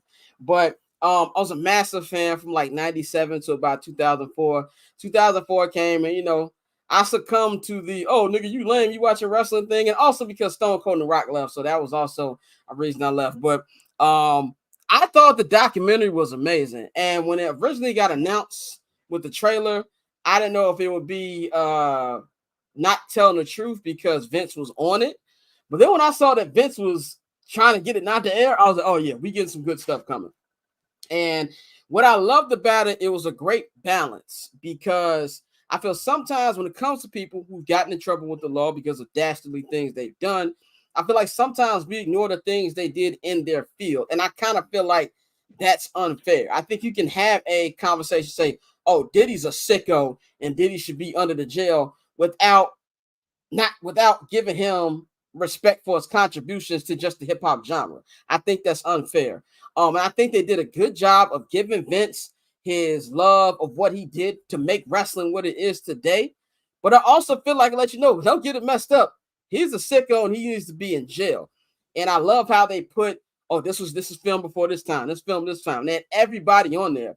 And I think that there wasn't a lot of stories that I didn't know about, because being such a wrestling head, I knew about a lot of the in the ring stuff. I knew about the steroid scandal. I knew about, you know, Hulk Hogan looking him in the eye and testifying, but not telling the fans what they wanted. I knew about all that. But, you know, the sexual assault and things like that, the ring boys, I didn't know that. But I felt like it was a really healthy balance. And it also kind of showed that Vince McMahon, in his head, thinks he's not this guy that he really is. The two things that stood out to me was, it's a couple things that stood out to me. One, when they asked everybody what his legacy would be, and nobody really had an answer. His own children. I thought it was funny when Undertaker was like, yo, I'll take a bullet for that man. And then 2 minutes later, what's his legacy going to be? He's like, I don't know, dog. Like, that was real telling to me. His own children. Yeah, that was real telling to me, not having a legacy. And I had a couple problems with The Rock. The Rock's my favorite wrestler ever, but The Rock, when he went up there and said, you know, Mr. This is not he doesn't see color, and to be a champion of color. Rock, just say you black, bro. That's probably my biggest beef with The Rock. Like, I'm not saying, like, when you're mixed, obviously you got to show love to both sides. But I feel like he showed way more love to the Samoan side than he does his black side, and that kind of annoys me. And to not even say black champion kind of annoyed me a little bit. But that was something. And also when they asked everybody what's the difference between Vince McMahon and Vince McMahon, and Vince is like, oh, there's no comparison. Everybody's like, it's kind of that nigga. That was some stuff that stood out to me. But I enjoyed it. I think anybody, even if you're not a wrestling fan or have any history watching wrestling, you should check it out. I thought that Netflix hasn't been doing too good with their docs lately, but this one blew it out the park. Bang, I'm really interested in your opinion on this. Obviously, you're a bigger wrestling fan than both of us. You had the first black champ. What did you think from seeing this documentary? So we're definitely going to dive into this a bit more on this Sunday. So check it out here. But Vince McMahon is a complicated person and a complicated character, complicated personality, right? Vince McMahon is probably the greatest promoter in the history of the world. Like, he's past any boxing promoter. He's past Don King and all those folks, but he's also past P.T. Barnum. Vince McMahon took a platform like wrestling, which is just carny, and made it into $1 billion industry. Every person that's in wrestling right now owes Vince McMahon a thank you. The problem with that is that unless you're Jesus Christ, when everybody owes you a thank you, probably gonna corrupt the nigga. And I think that's what really happened. Like, I don't believe there's a billionaire in the world that's clean. I just don't. You have money and you have access, and because of that money and access, something ain't gonna go right. So when I looked at this documentary, it was a lot of stuff that I knew. I did not know about the Ring Boy scandal. Shouts out to Jonathan Hood for putting me on game with that. But Vince McMahon rather did what was best for business instead of what was best for his family in a lot of cases. The relationship with him and Shane I thought was interesting because it was similar to the relationship with him and his father. Issues with Vince McMahon and his mom was wild, and some of the crazy things between Vince and his daughter. But everybody else just talked about how, as far as like Vince outside of the building, was a great guy. So it's very complicated. But when you start to learn about some of the things that Vince McMahon was accused of by the young lady Janelle Grant, you can't look past it. You can't look past it at all. And when you start to put two and two together with some of the things that happened in the 80s, lady that sued him for rape, something like that, and you find out that he gave her a multi-million-dollar settlement, the whole thing about Jimmy Superfly Snuka and stuff, you can watch the Dark Side of the Ring for that bit of more information. Like it's just very complicated. I'm very thankful to watch what I've grown to love. I grew up as more of a NWA WCW fan, but I'm not gonna act like Macho Man wasn't a member of the WWE fan. Like Macho Man's my favorite wrestler, but I'm not gonna act like I wasn't up at early to make sure that I watched Superstars on Fox at 11. But it's just nasty. It's just real complicated. And when you look at a lot of the CEOs and the billionaires that's been getting in trouble, they've all given us enjoyment, pause. Like Diddy has given us so much music from the 90s on, and look what's going on with him. And Vince McMahon, same thing. Just wrestling is a love of mine. And it just shows you how even nasty the wrestling business was at a point in time. So it's wild, but a great documentary. So definitely get into it on First Black Champ. They'll do a more in-depth review on that. Before we go to Dante, you know what's funny? Unless you've been to Hollywood Boulevard, you don't know this. Vince McMahon and Diddy stars are right next to each other. Get the fuck out of here. A lot of people don't know that. Vince McMahon's star is right next to Diddy's star. And I know that because my first trip to LA, before I even moved there, I was like, oh, it's Diddy's star. And Vince is right next to him. Right in front of the Chinese theater, I think it is. Like, yeah. That's the funny part. Yeah. Right next to each other. But bring us on with this one, Dante.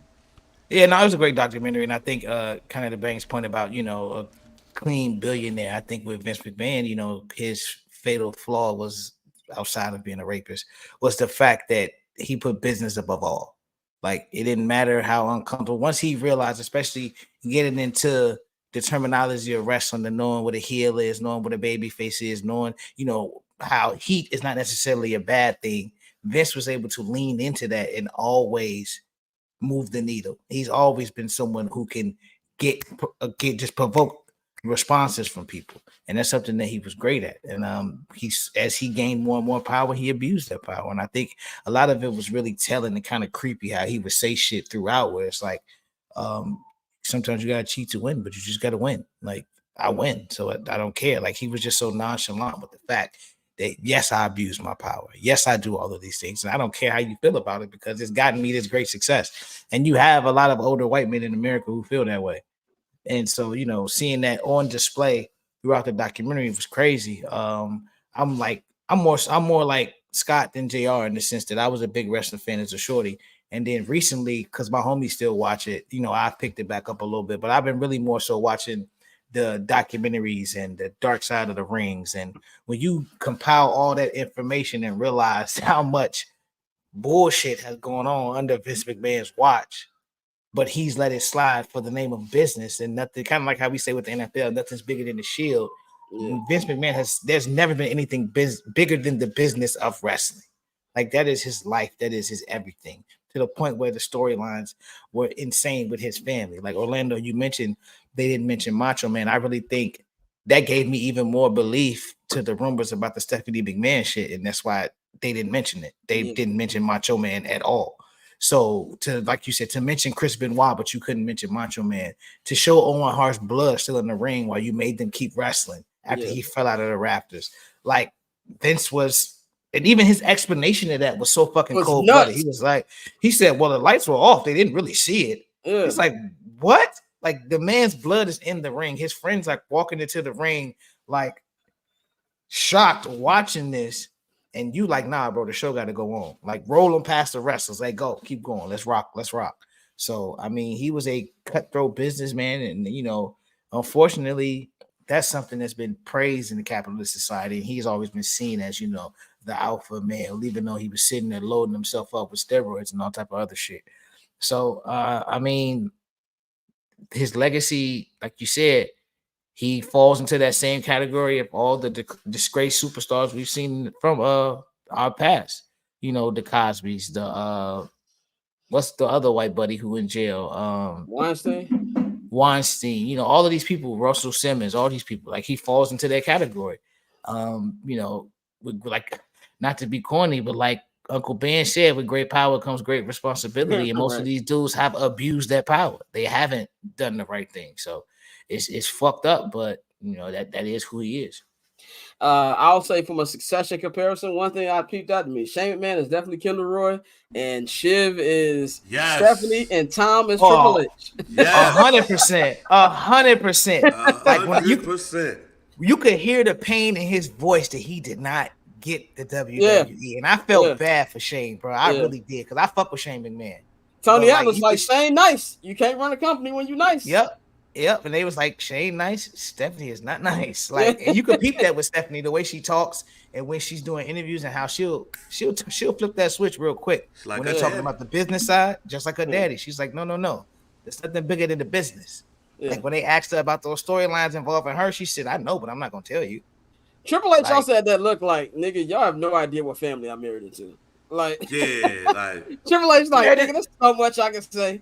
He married into the mob, bro. Triple H know where the body's at. He not gonna say shit. Him, Shawn Michaels. That's why all them dudes was like, I'll take a bullet for him. Like, I love him. John Cena, all them niggas, bro. Damien said, quick talk about the episode of Ghost. I'll just say this. I am glad that's going off TV next week. Oh my God, nigga. Hey, they missed a great opportunity to play No More Drama at the end of that. Hey, they didn't play No More Drama when Monet lit up. I'd have been on the floor. Bro. Nigga, I was like, why would he play No More Drama? When Tariq said, I'm Tariq St. Patrick, I killed my daddy. I was like, all right, this too. That was one of the worst monologues I heard in my damn life. I said, you niggas didn't even write a script. They just said, hey, Tariq, this is the scene. Act out, go. You know what I said when I saw that scene right there? I said, damn, it's over for his career, fam. No, he's done. He do a movie. He make beats though. Now.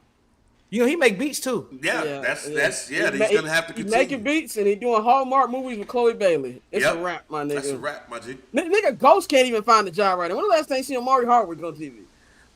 That huff ass Netflix movie with Jennifer Lopez. My point exactly.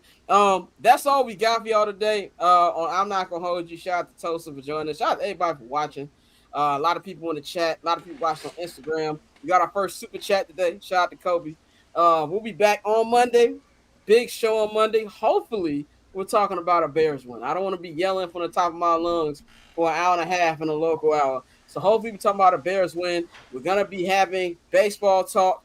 This is where Dante, Courtney, and Mikey really shine. We're gonna preview. That record about to break, man. It's at the bottom. It's at the top of the eighth. Yeah, I got it on TV now. The White Sox about to make history as the worst team in Major League Baseball history. They're about to lose to the Detroit Tigers. So we'll be talking about that. We'll be talking about the Cubs, the playoffs, and we're gonna preview the wild card round. The playoffs begin on Tuesday, man. So y'all know to follow me on all social media platforms at BarChair Scott. Follow Dante at OctoberZone on Twitter. Follow JR Bang at JR Bang on all social media platforms.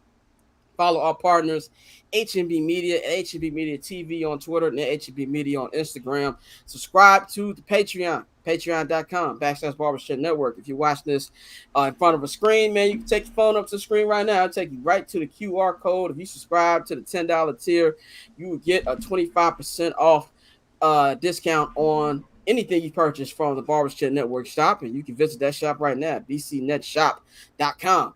Get your I'm Not Gonna Hold You merch. Get your 79th and Halas merch. Get everything, man. We're going to be debuting the 10th anniversary 79th and Halas merch On Tuesday it'll be for sale, but we're gonna reveal it on the Sunday episode of the pod, man. So y'all enjoy y'all weekend, good football weekend, college and league, man. So we'll holler at y'all on Monday. We up out of here.